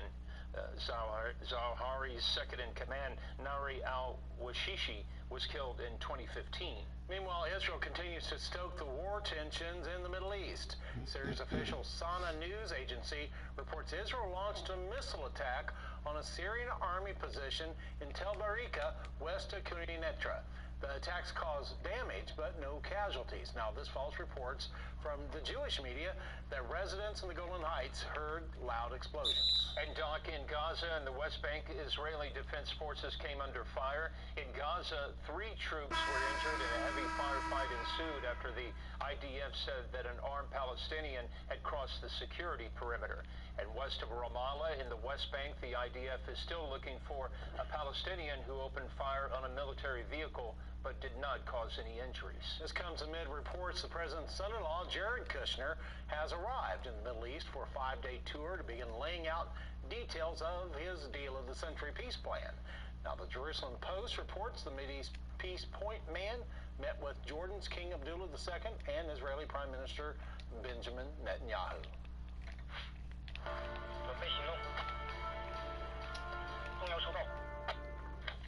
As the Hong Kong political crisis simmers amid heated protests, China's People's Liberation Army in Hong Kong released a video showing footage of an anti-riot exercise. Its top brass warned violence is absolutely impermissible. The 3-minute video posted on the Hong Kong Garrison's official Weibo social media account included footage of troops firing guns and rockets and of light tanks, attack helicopters, and missile launchers. In this video, you're watching one sequence in this PLA video titled Anti-Riot Drill Footage.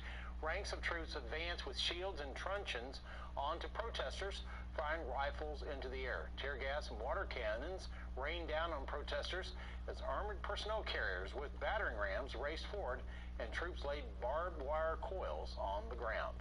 The defections have continued for North Korea. Overnight, a soldier from the north crossed the DMZ, dodging landmines and border patrol guards in a bid to defect to the south. South Korea's Joint Chiefs of Staff confirmed the border crossing and said the unnamed soldier is being evaluated. Meanwhile, Seoul's spy agency says a former North Korean diplomat who disappeared from his post in Italy last year is now under its protection. National Intelligence Service Director Sun Moon refused to provide any other information about former North Korean charge d'affaires to Rome, Song Yil. Well, earlier this week we told you about the massive wildfires in Siberia and Russia's Far East. Now the TASS news agency reports the deputy head of the Emergencies Ministry's Disaster Management Center says those fires are quickly getting out of control due to the failures of regional authorities. He called regional firefighting efforts inadequate. But President Trump has reportedly offered to provide U.S. assistance in putting out the flames. The Russian embassy in Washington says that during a phone call with President Vladimir Putin, the American commander-in-chief made the offer as a show of good faith, and that Russia will take the U.S. up on the offer if it becomes necessary. Well, Doc, you probably remember this. Just 2 days ago, Secretary of State Mike Pompeo was asked about withdrawing troops from Afghanistan. For the next presidential election in the United States, would you expect we reduce our troops in Afghanistan? That's my directive from the President of the United States. He's been unambiguous. End the endless wars. Gerard? But now the Secretary of State is backtracking on that unambiguous statement, claiming the press misinterpreted his words. He says President Trump expects the U.S. will reduce our operational footprint on the ground in Afghanistan just as quickly as we can get there. Mr. Pompeo says he personally hopes the withdrawal could be completed before the next election. Rwanda closed its borders with the Democratic Republic of Congo for nearly 8 hours today after fears of spreading the deadly Ebola virus. The move triggered heavy criticism of the Rwandan government, which was responding to a third case of the disease detected in the border city of Goma. Well, President Trump has to be celebrating after another salvo of dim-on-dim attacks. This during the second night of the second round of the Democratic Party presidential debates. As expected, much of the quarrel centered on former Vice President Joe Biden and Senator Kamala Harris. And in fact, you know, this is the single most important issue facing the public. And to be very blunt and to be very straightforward, you can't beat President Trump with double talk on this plan.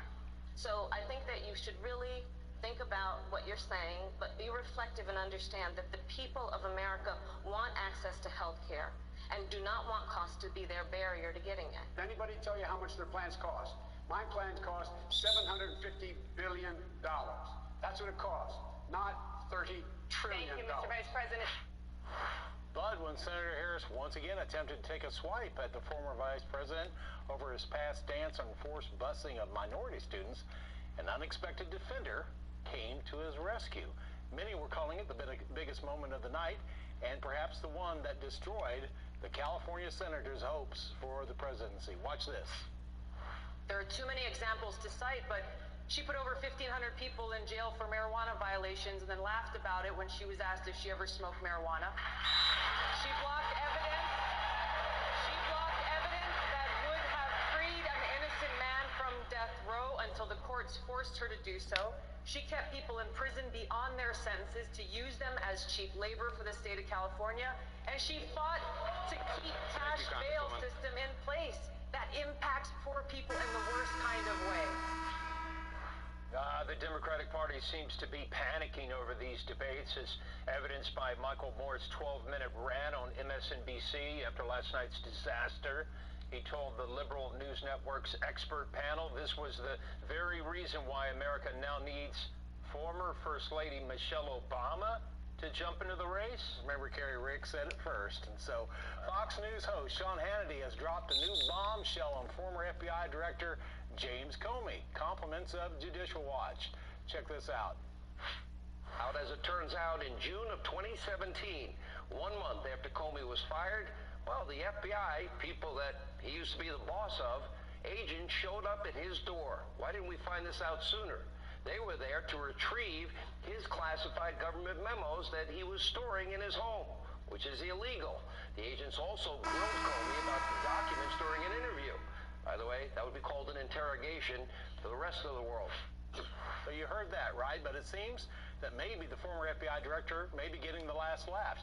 According to the Washington Examiner, the Justice Department has declined to prosecute him, despite a criminal referral from the Inspector General, Michael Horowitz. What's her justification?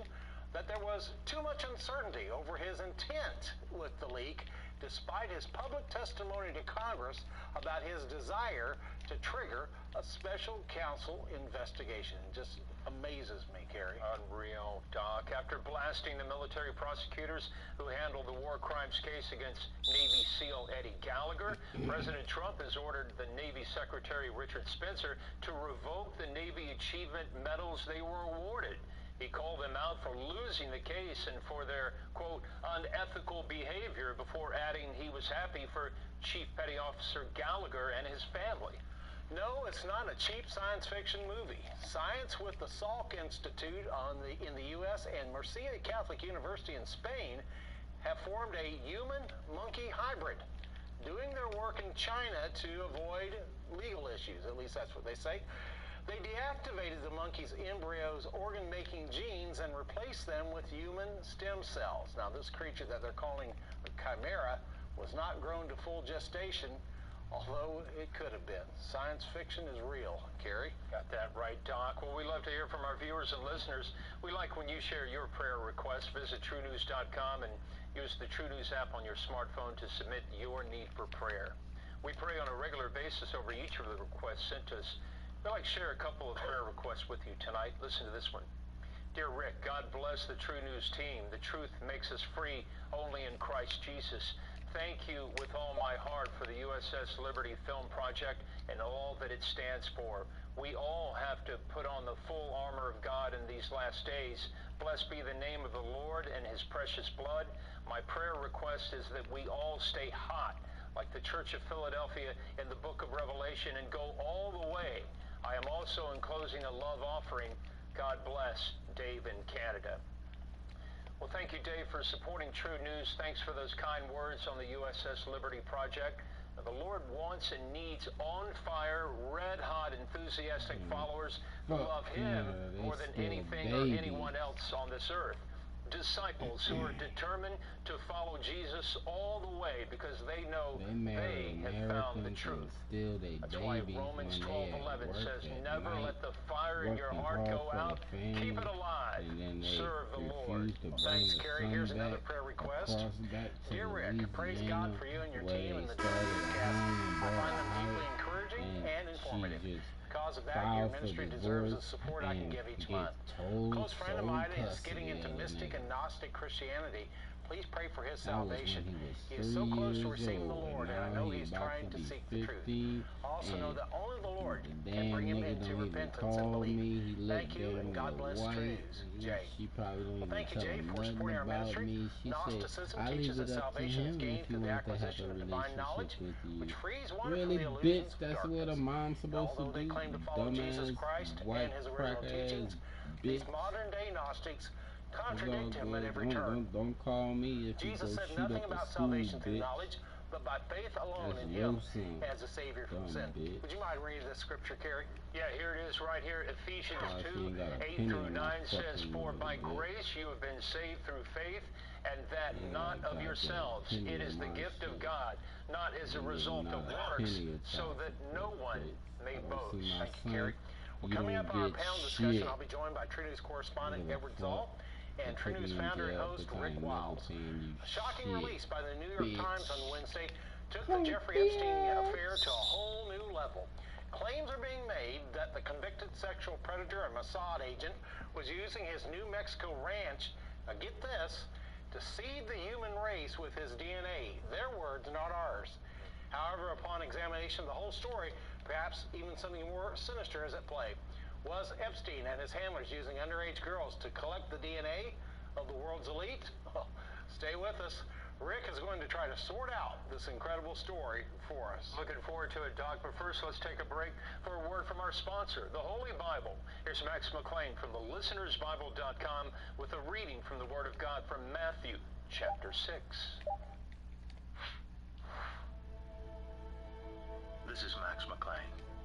Where does your heart seek its hope and security? Listen to the Bible from Matthew 6. Do not store for yourselves treasures on earth where moth and rust destroy and where thieves break in and steal. But store up for yourselves treasures in heaven where moth and rust do not destroy and where thieves do not break in and steal. For where your treasure is, there your heart will be also. The eye is the lamp of the body. If your eyes are good, your whole body will be full of light. But if your eyes are bad, your whole body will be full of darkness. If then the light within you is darkness, how great is that darkness? From Matthew 6. Listen to the Bible. It's great for the soul. Welcome back to True News. Yesterday I mentioned on the Godcast our special gift for first-time donors. And I wanted to take a moment to say thank you to all those that responded to the very first day of our August campaign. Now, we are so pleased to have you as part of the True News family through your financial support. Now, as a reminder, throughout the month of August, we are presenting a gift of our bumper sticker magnet with your first-time donation to the Ministry of True News. Isn't that cool looking there? I'm serious when I tell you that supplies are limited, and it's on a first-come, first-served basis. Now, these bumper magnets are amazingly durable. Edward, I've had the same one on my various vehicles for several years now. And you can change them from vehicle to vehicle so there's no scraping and scratching to try to remove those annoying glued-on bumper stickers. And now you can be identified as a member of the True News Nation by showing your support. Now, how do you qualify? Well, just be a first-time donor in the month of August. A first-time donor in the month of August. And the easiest way to donate is on our website or on our app. You go to TrueNews.com and look for the heart button in the upper left-hand corner and follow the simple, easy, smooth as farm-fresh butter instructions to make your first-time gift. And you can also call our toll-free number at 800-576-2116. That's 800-576-2116 anytime, night or day, and let our operators know that you are giving for the very first time to True News. You can also send checks, money orders, and precious metals to True News, P.O. Box 690069, Vero Beach, Florida 32969. And as I mentioned yesterday, we go to the mailbox every day, and people write us every single day. So keep writing us.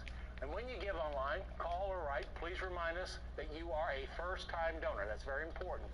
We want to make sure that you receive your bumper magnet as soon as possible. And remember, when you give online, call or write, it would help us out if you could add a couple extra dollars to cover the cost of shipping and handling, because these bumper magnets, they're really cool, but they're a little bit heavier than regular mail, so it costs just a little extra to ship it out. So we would appreciate your help for that. So thank you so much for your first-time gift to the ministry of True News. Well, as I mentioned in headlines here, we have just a wild story that developed yesterday, and it actually shocked, I think, all three of us when we saw the headline, and then we read the story and we were shocked even more. Joining me right now is True News correspondent Edward Zoll, True News founder and host Rick Wiles. Rick, I've been here more than 5 years, and I have to say, this is probably, and I've seen it all. This is probably the wildest story I've ever seen, and it was in the New York Times, not the National Enquirer, not some tabloid rag, but the New York Times. That's right. So, and we saw, actually you found it immediately after we walked off the set yesterday, and a program on you were talking about transhumanism. Yes. And you went to your office, and by the time Edward and I got out of the studio and we're standing out in the foyer, you had your office door open, and you said, guys, you got to get in here. You got to see this. And, we just stood there at your desk looking at your laptop, reading the New York Times article. It's surreal. It's like, how weird is tomorrow's news going to be? Because if this is where the bar is set now, it's getting really weird. That's right. It's really weird. Hey, you want to see about the bumper stickers? Yes, sir. You said postage is just a little bit. It's a lot. Well, I'm trying to be subtle about it. Yeah, they're a lot. Those things are heavy. Yeah, they are. And it costs us several dollars to mail them out, which we're glad to do that, but they're heavy. Right. And two things. I've seen people post on social media that they never got their bumper sticker. Listen, if we've had bumper stickers returned to us, right, from the post office as undeliverable. So if you have requested a bumper sticker and you didn't get one, just get in touch with us. You can email support@truenews.com or call the phone number that we put on the screen, 800-576-2116, and just say, hey, I donated one time, I never got a bumper sticker, I'd like to get one. We'll get it out to you. But we've gotten a lot of them back from the Postal Service each time we mail them out, and it's wasted postage for whatever we paid to get it out there, and it didn't arrive. But Doc, because they're magnetic, I've been in parking lots where people have seen my bumper sticker and they said, hey, how can I get one? And I just peel it off my car. Hand it to them. Here, take mine. I've done that. And they're surprised. I go, no, it's a magnet. They're that awesome. Yeah, you just pull it off and hand it to them, and they put it on their truck or vehicle, and I get another one. Yes. So they'll never leave a mark on your vehicle. Nope, they won't. You can put it on your garden tractor. Right. Put it on your lawnmower. It'll stick to anything that's metallic. So get yourself a bumper sticker. Okay, we are going to wade through some of the strangest news we've reported in years, and it could not have come sooner than yesterday, as we literally, it was the Holy Spirit. We didn't know it. The Holy Spirit was setting the stage yesterday when he gave us that impression, make Wednesday's program, make the theme transhumanism. That's right. And so that set the stage for today. We're going to go through a couple stories before we get to this big New York Times story. First, I got this report from, this is actually in the Jerusalem Post. President Donald Trump pardoned Israeli Ronen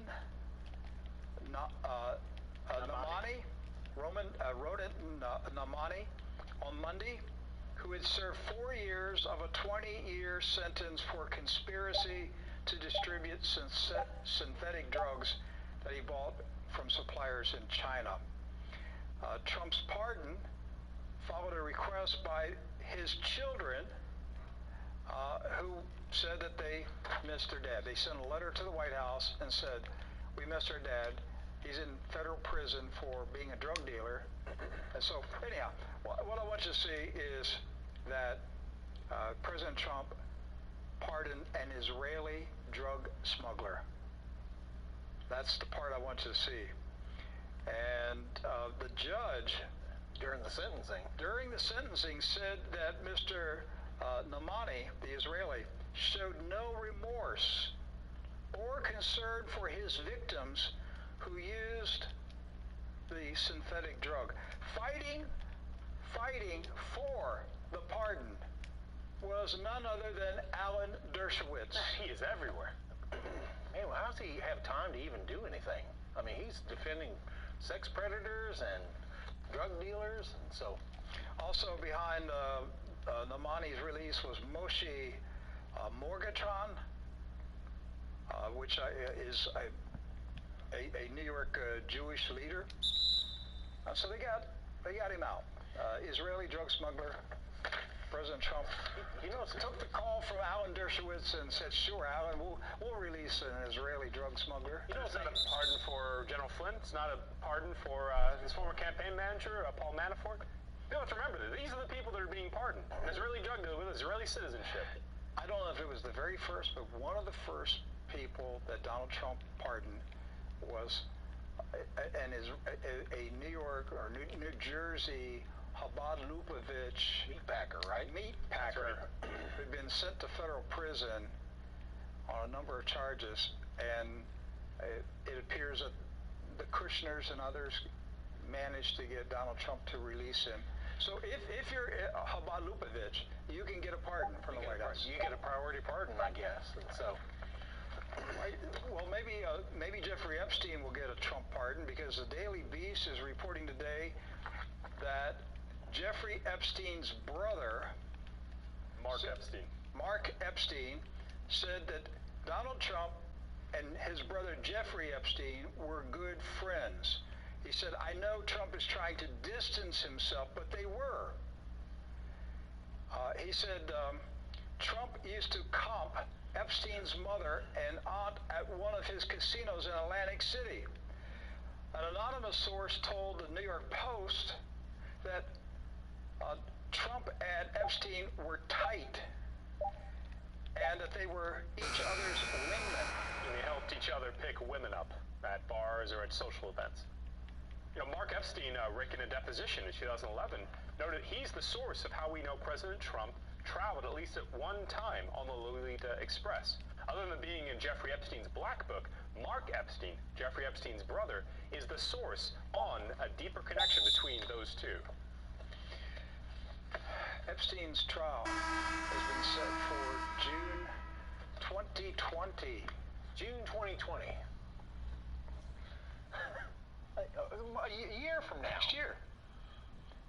How's he going to survive in jail for a year? What's the likelihood he's still alive a year from now? And how do we even know if he does die in jail or die in prison, how do we even know that he really died? How do we know he's in prison? Yeah, we don't even know that. There could be a double there for all we know. We have no idea. But just the fact they're laying this out June 2020.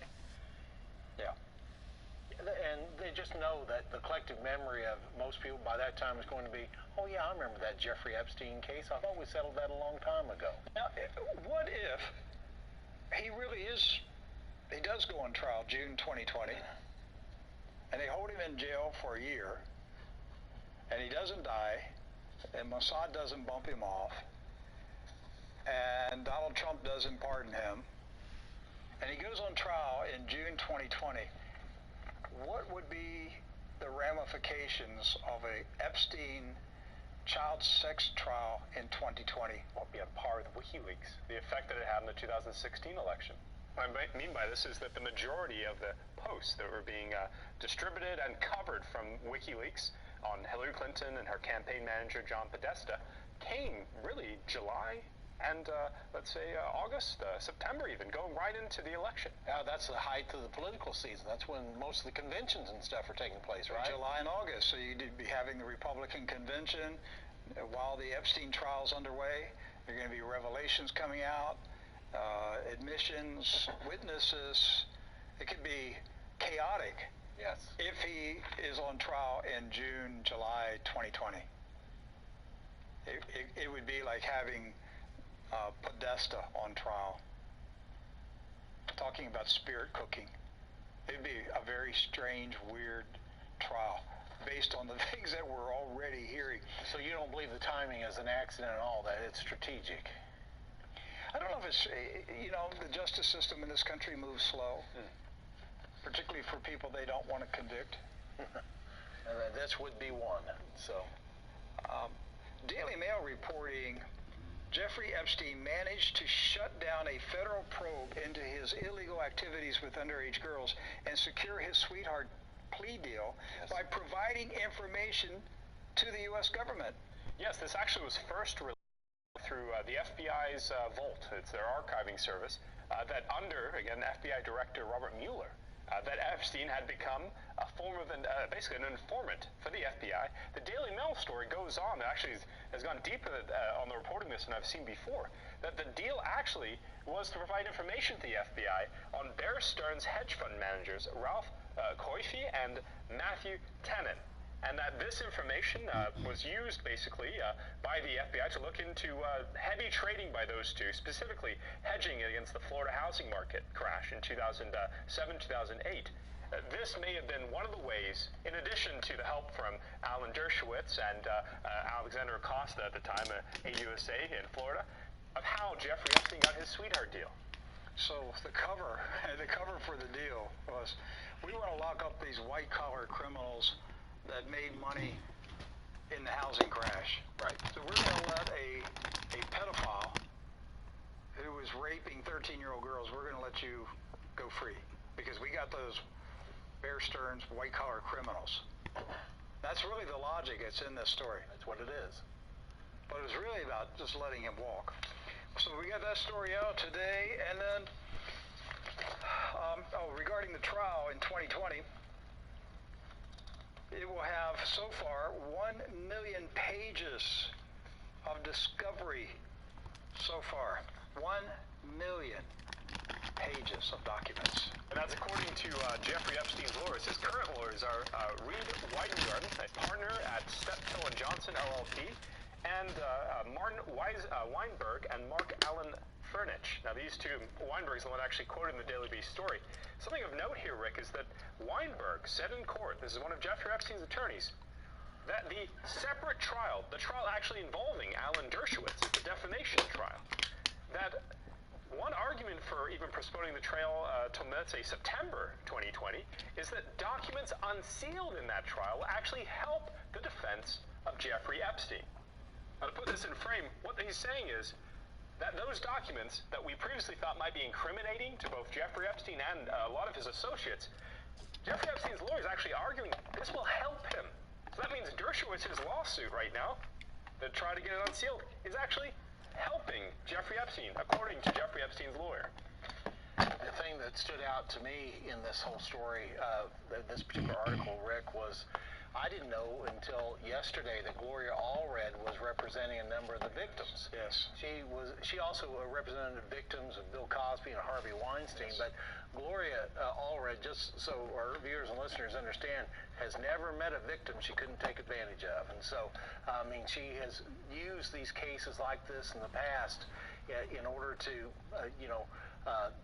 try to find groups of individuals and come up with some sort of payout or some sort of settlement. That's what she's there for. And so that sent a red flag up to me that maybe someone on the opposition is encouraging her to let's sweep this away. Let's get rid of this. Always the same players. Yeah, it shows up again and again and again. Same Gloria players. Allred again. So the next story is about the same players. Right. Kirkland and Ellis. Kirkland and Ellis is not representing Jeffrey Epstein this time around, but the law firm and its alumni's prints are all over his current criminal case in the New York Federal Court. This is a report by law.com. And so why is this important? Well, they're the largest law firm in the United States, first of all. Yes. And so the attorney, the former Kirkland litigators, were Alexander Acosta and Kenneth Starr. Right. Of the Clinton Monica Lewinsky days. Right. They're working for Kirkland Ellis. But right now, the most famous alumni of Kirkland Ellis is the Attorney General of the United States, William Barr. That's correct. And that was one of the reasons we heard initially that William Barr was going to recuse himself. Because, again, of that tie-in with Alexander Acosta, the original firm representing Jeffrey Epstein, which was Kirkland and Ellis, and the fact that he used to work for this very law firm. Who are some of the other famous names that has worked for Kirkland Ellis? You're gonna blow your socks off, all right? So this firm has the who's who of the conservative leadership, I'd say, in current politics and even well through the Bush administration. Brett Kavanaugh, Social Justice Supreme Court, he was in Kirkland and Ellis. He was actually a staff secretary under President George W. Bush, too. We know this in coverage we've done before. Alan Furnich, and obviously this is a separate thing with Epstein, but the Neil Eggleston, former White House counsel under President Barack Obama. Dan Bress, Social Justice on the United States Courts of Appeals for the Ninth Circuit. Robert Bork, former judge of the D.C. Court of Appeals and a former Solicitor General under President Richard Nixon. Jeff Wall, President Trump's principal deputy Solicitor General and former acting Solicitor General. Paul Clement, former Solicitor General under President George W. Bush. Ken Starr, the Whitewater Special Prosecutor and former Solicitor General under President George H.W. Bush. William Barr, President Trump's Attorney General. Pat Cipollone, the incoming White House counsel under President Donald Trump, and the founding member of the National Council of Catholic Prayer Breakfast. So this, he actually reportedly was the man who led Laura Ingraham to Christ. Just a small note on that. He also served as the assistant to Attorney General Barr in 1992 and 1993. Alexander Azar, the current Secretary of Health and Human Services. Alexander Costa, the former Secretary of Labor under President Donald Trump. John Bolton. That's right. We talked about yesterday, I think it was on Tuesday, the National Security Advisor for President Trump. He served at Kirkland and Ellis.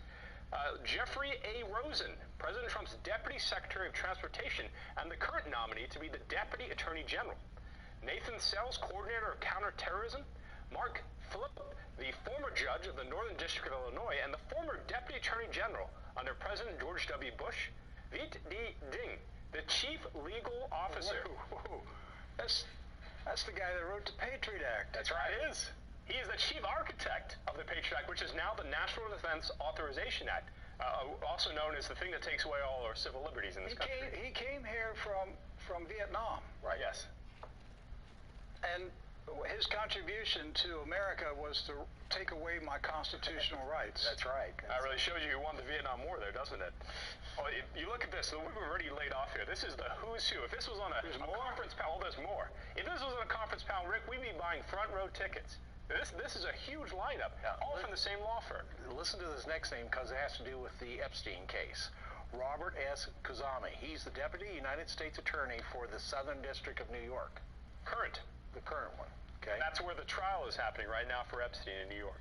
You've got Jay Lefkowitz. He's the former Epstein lawyer. He helped negotiate the sweetheart deal. And he's also the former special envoy for human rights in North Korea under President George W. Bush. And Dallin Oaks, he's basically the lawyer right now for all the Mormons worldwide, for the Church of Jesus Christ of Latter-day Saints. And so you've got a virtual who's who of conservative leaders that have at one time served at Kirkland and Ellis. That's the deep state law firm. That's right. That's who the deep state calls on for legal advice. That's the who's who. And so they represented Jeffrey Epstein at one point in his illustrious career. And so William Barr, the Attorney General, has recused himself. But that brings up this other bizarre story that the Inspector General of the Justice Department recommended to Attorney General Barr that former FBI Director James Comey be prosecuted. All right, so we did the story in headlines. So FBI agents go to the former FBI director's house. Of course, they have to, have permission to do that, either warrant or Mr. Comey let them in. Found documents at the FBI director's house that he took from the FBI to his personal residence. Right. Which is against the law. Right. If you would have done that, if you would have had those documents, or I would have had those documents, where would we be right now? Federal penitentiary. That's right, but not Mr. Comey. What happened to General Petraeus? Oh, General Petraeus? He had documents. Petraeus. Yeah, he had documents. Oh, he got off free, Rick, and he actually was even weighed to maybe become the Secretary of State or the Secretary of Defense under President Trump. They took him down on the charge of having documents in his house. Right. And his mistress was there, so that was the argument. You had classified documents, you had it in your house, and you had your mistress there, and so she could have seen the documents. Right. Now, with James Comey, though, the Inspector General, Michael Horowitz, actually recommended an indictment against the former FBI director for having these documents. But the current Attorney General, William Barr, declined to do it because he didn't have criminal intent. He didn't have criminal intent. Are you supposed to figure that out from an investigation? How do you know he didn't have criminal intent? He definitely benefited monetarily from this. He mentioned this in his book. He leaked it to the press. Documents. All right, so here we have, this is a slam dunk. All right, if you're Donald Trump and you've been persecuted by James Comey for years, right? And now the table has turned, and the Department of Justice Inspector General says the FBI director should be arrested, prosecuted, and your Attorney General that you appointed, right, says no, we're not going to do it. You tell me what's going on. Yeah. This is the second Attorney General Donald Trump has had who will not prosecute anybody. Right. Or does something that directly harms his ability to rule, like the recusal, basically, under Jeff Sessions when he was Attorney General. And I noticed that the previous Deputy Attorney General, Mr. Rosenstein, is being replaced by Mr. Rosen. Right. So not much has changed other than Steen. Right. So let's look at who is in jail right now, shall we? So we've got Paul Manafort, former campaign manager for Donald Trump. He's in jail. Who else do we have in jail? Oh, we got Michael Flynn, who's carrying on his battle. He hasn't been sent to prison yet. No, but he's been held. Yes. Been held. The attorney. Yep, Michael Cohen. He's in jail. Right. So you've got we can go through several people that have been put in jail as a result. George Papadopoulos. Mr. Carter. And just to be correct, they're not in jail. They're in prison. Right.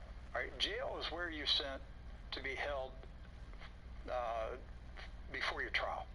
Okay. And you're arrested. You're taken to jail. Right. If the judge denies bail, you're kept in jail. You go to prison when you've been sentenced. Right. So these guys are in prison. Right. They're not being detained. They are sentenced. They're in prison. And let's think of some others that you've got that were hit by either threats of prosecution or prosecution themselves. Roger Stone, Jerome Corsi, and others. But guess who's not in jail or in prison? James Comey, Peter Strzok, Lisa Page, Andrew Wiseman, Hillary Clinton. Don't forget Hillary and the Orrs. So they're not in jail. They're not under threat of prosecution. No one's threatened them or anything at all. Why did William Barr, the Attorney General, get cold feet and say, no, I'm not going to indict FBI Director James Comey? I mean, this is a slam dunk. The Trump administration could have locked up Comey. Right. And he got backstabbed by his Attorney General. And where's the president on this? I mean, the president fired James Comey. He hasn't tweeted about it, has he? No, he hasn't. All right, I'm going to go back to my original theory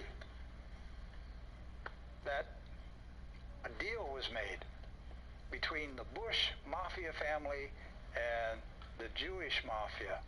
A deal was made, and William Barr is the trustee for the Bush family mafia, and he was put into the Attorney General's position to enforce the deal. And so that deal means that Comey's not going to go to prison. It means Hillary Clinton's not going to go to prison, because if the Trump / Jewish mafia puts any of those people in prison, because look, that's another crime syndicate, the Clinton, that's another mobster family. Okay, there's a whole other crime syndicate. Washington, America's run by crime syndicates. It's just you're going to the polls election day to choose your favorite mobster. That's all you're doing. Political crime families. Oh yeah, I'm voting for so and so. That's my favorite godfather. All right, that's all you're doing anymore. All right, that's my theory that William Barr is there representing the Bush family crime syndicate, and that there was a deal, because as soon as the funeral of Herbert Walker Bush was over, Robert Mueller folded up his investigation. Suddenly, William Barr is brought out of retirement. Kirk Ellison law firm represented Jeffrey Epstein. All right, here we are. Now Comey could go to prison. No, Comey's not going to be indicted. He's not going to be asked any questions. Something stinks. Yes. Really, really bad. It really stinks. Well, I want to move on because we got to get to this big story. The New York Times. Yeah, well, hang on. Okay. I got a couple more. All right. Jeffrey Epstein referred young women to work for Charlie Rose. Yes. Yeah, New York Magazine's claiming that there now is a tie-in between Charlie Rose, Jeffrey Epstein, and Harvey Weinstein, the original abuser of basically most people's nightmares in last year. Why this is important, if people remember, Harvey Weinstein, according to his victims... Is he in prison? No, he's not. No, he's not. And like Kevin Spacey, his trauma might fall apart. But Harvey Weinstein, according to victims, was using a private intelligence firm called Black Cube that was founded and operated by ex-Mossad agents. So if this connection does tie up that a secretary, a victim, was potentially used and referred to Charlie Rose because of the work she did both with Epstein and Weinstein, then you have a tie to that sexual deviancy that we dealt with last year. Daily Mail reported messages left for Jeffrey Epstein suggest his friend might be procuring 2 8-year-old girls for pedophile sexual abuse.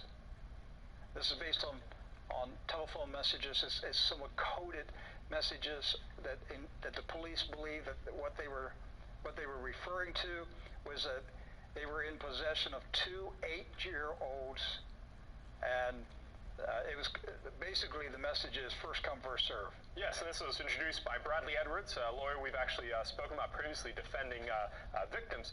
He's talking about John Luke Brunel, and the cryptic message mentioned 2 times 8, basically, for 2 young girls being involved in either being picked up or potentially used in one of these basically operations that was happening in 2005.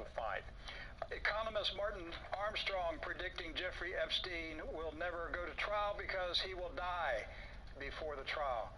Martin Armstrong knows how the government operates because they locked him up for 5 or 7 years on contempt of court because he wouldn't give the government his password to his software. Right. Now, Jeffrey Epstein served how many years in Comfort Jail in South Florida? 2 years? Mm-hmm. But he got to leave. He got to leave during the day. He got to leave jail 16 hours a day and just come back at night. Martin Armstrong had to serve 5 years in jail for not releasing names and information to the court. That's right. Armstrong made that prediction before Jeffrey was found in his prison cell with a wound around his neck. Before. That was made before? Before. Another story that's been out a couple days, Alan Dershowitz defending his 1997 op-ed column entitled Statutory Rape is an Outdated Concept. Right. He suggested that the age of consent to have sex with a child could be lowered to age 14. That's right, and this is firing up Twitter like nobody's business. I mean, there are people that are really upset with Alan Dershowitz, and as well as they should be. And what's feeding the fire even more is Alan Dershowitz is going on Twitter and defending his statements. No, he's doubling down. He's not backing off at all. Oh, sure, he's on the offensive, actually. He's even called the piece a hit piece, the actual original piece that brought up his old column, and he said that it was published with the explicit purpose of silencing his defense of President Trump, Prime Minister Netanyahu, and the State of Israel. Well, Alan Dershowitz is a feverish, zealous promoter of Chabad Lubavitch. Yes. He's a Talmudic Jew, and that means that raping a 14-year-old girl is not a sin. It's not a crime. It's permissible, especially during times of war. Under the Talmud. So if that's what you have to understand about Talmudic Judaism. And he's an evangelist for Talmudic Judaism too, because remember the speech we showed a few months back where he was making a speech to a crowd of college students, and he says, I want to set up a Chabad Lubavitch chapter on every single college campus in America. That's right. He is an evangelist for them. It's this radical, very dangerous form of Judaism. And most Jews they're not part of it. They really don't even know what they're doing. But this is who controls the Likud party in Israel. Right. So they have control of Bibi Netanyahu, and they have control of Donald Trump.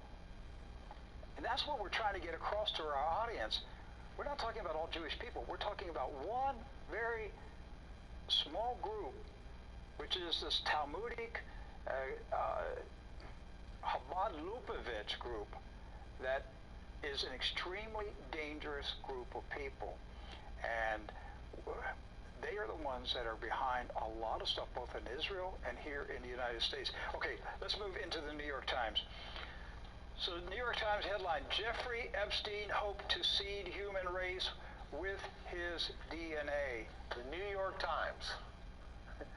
Not the National Enquirer, not the Daily Mail, but the New York Times, the paper of record in New York. Rick, I almost fell in my seat. I think I read this to you after the program, like thinking this was fake news. This must be, parody. The Onion. The Onion, yeah. Oh no, this is literally how the article opened. Jeffrey E. Epstein, the wealthy financier who is accused of sex trafficking, had an unusual dream. He hoped to seed the human race with his DNA by impregnating women at his vast New Mexico ranch, which is called the Zorro Ranch. Mr. Epstein, over the years, confided to scientists and others about his scheme, according to 4 people familiar with his thinking.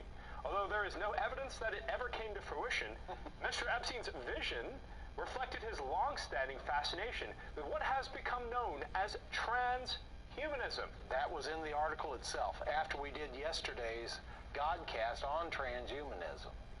I just thought of something. Zorro. I was really a fan of Zorro when I was a kid. So I watched Zorro every Saturday. Okay. So he was one of my heroes, along with the Lone Ranger, okay, and Roy Rogers. So what was Zorro famous for? He took his sword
he was recruiting, he was luring in famous scientists. Right. And we're talking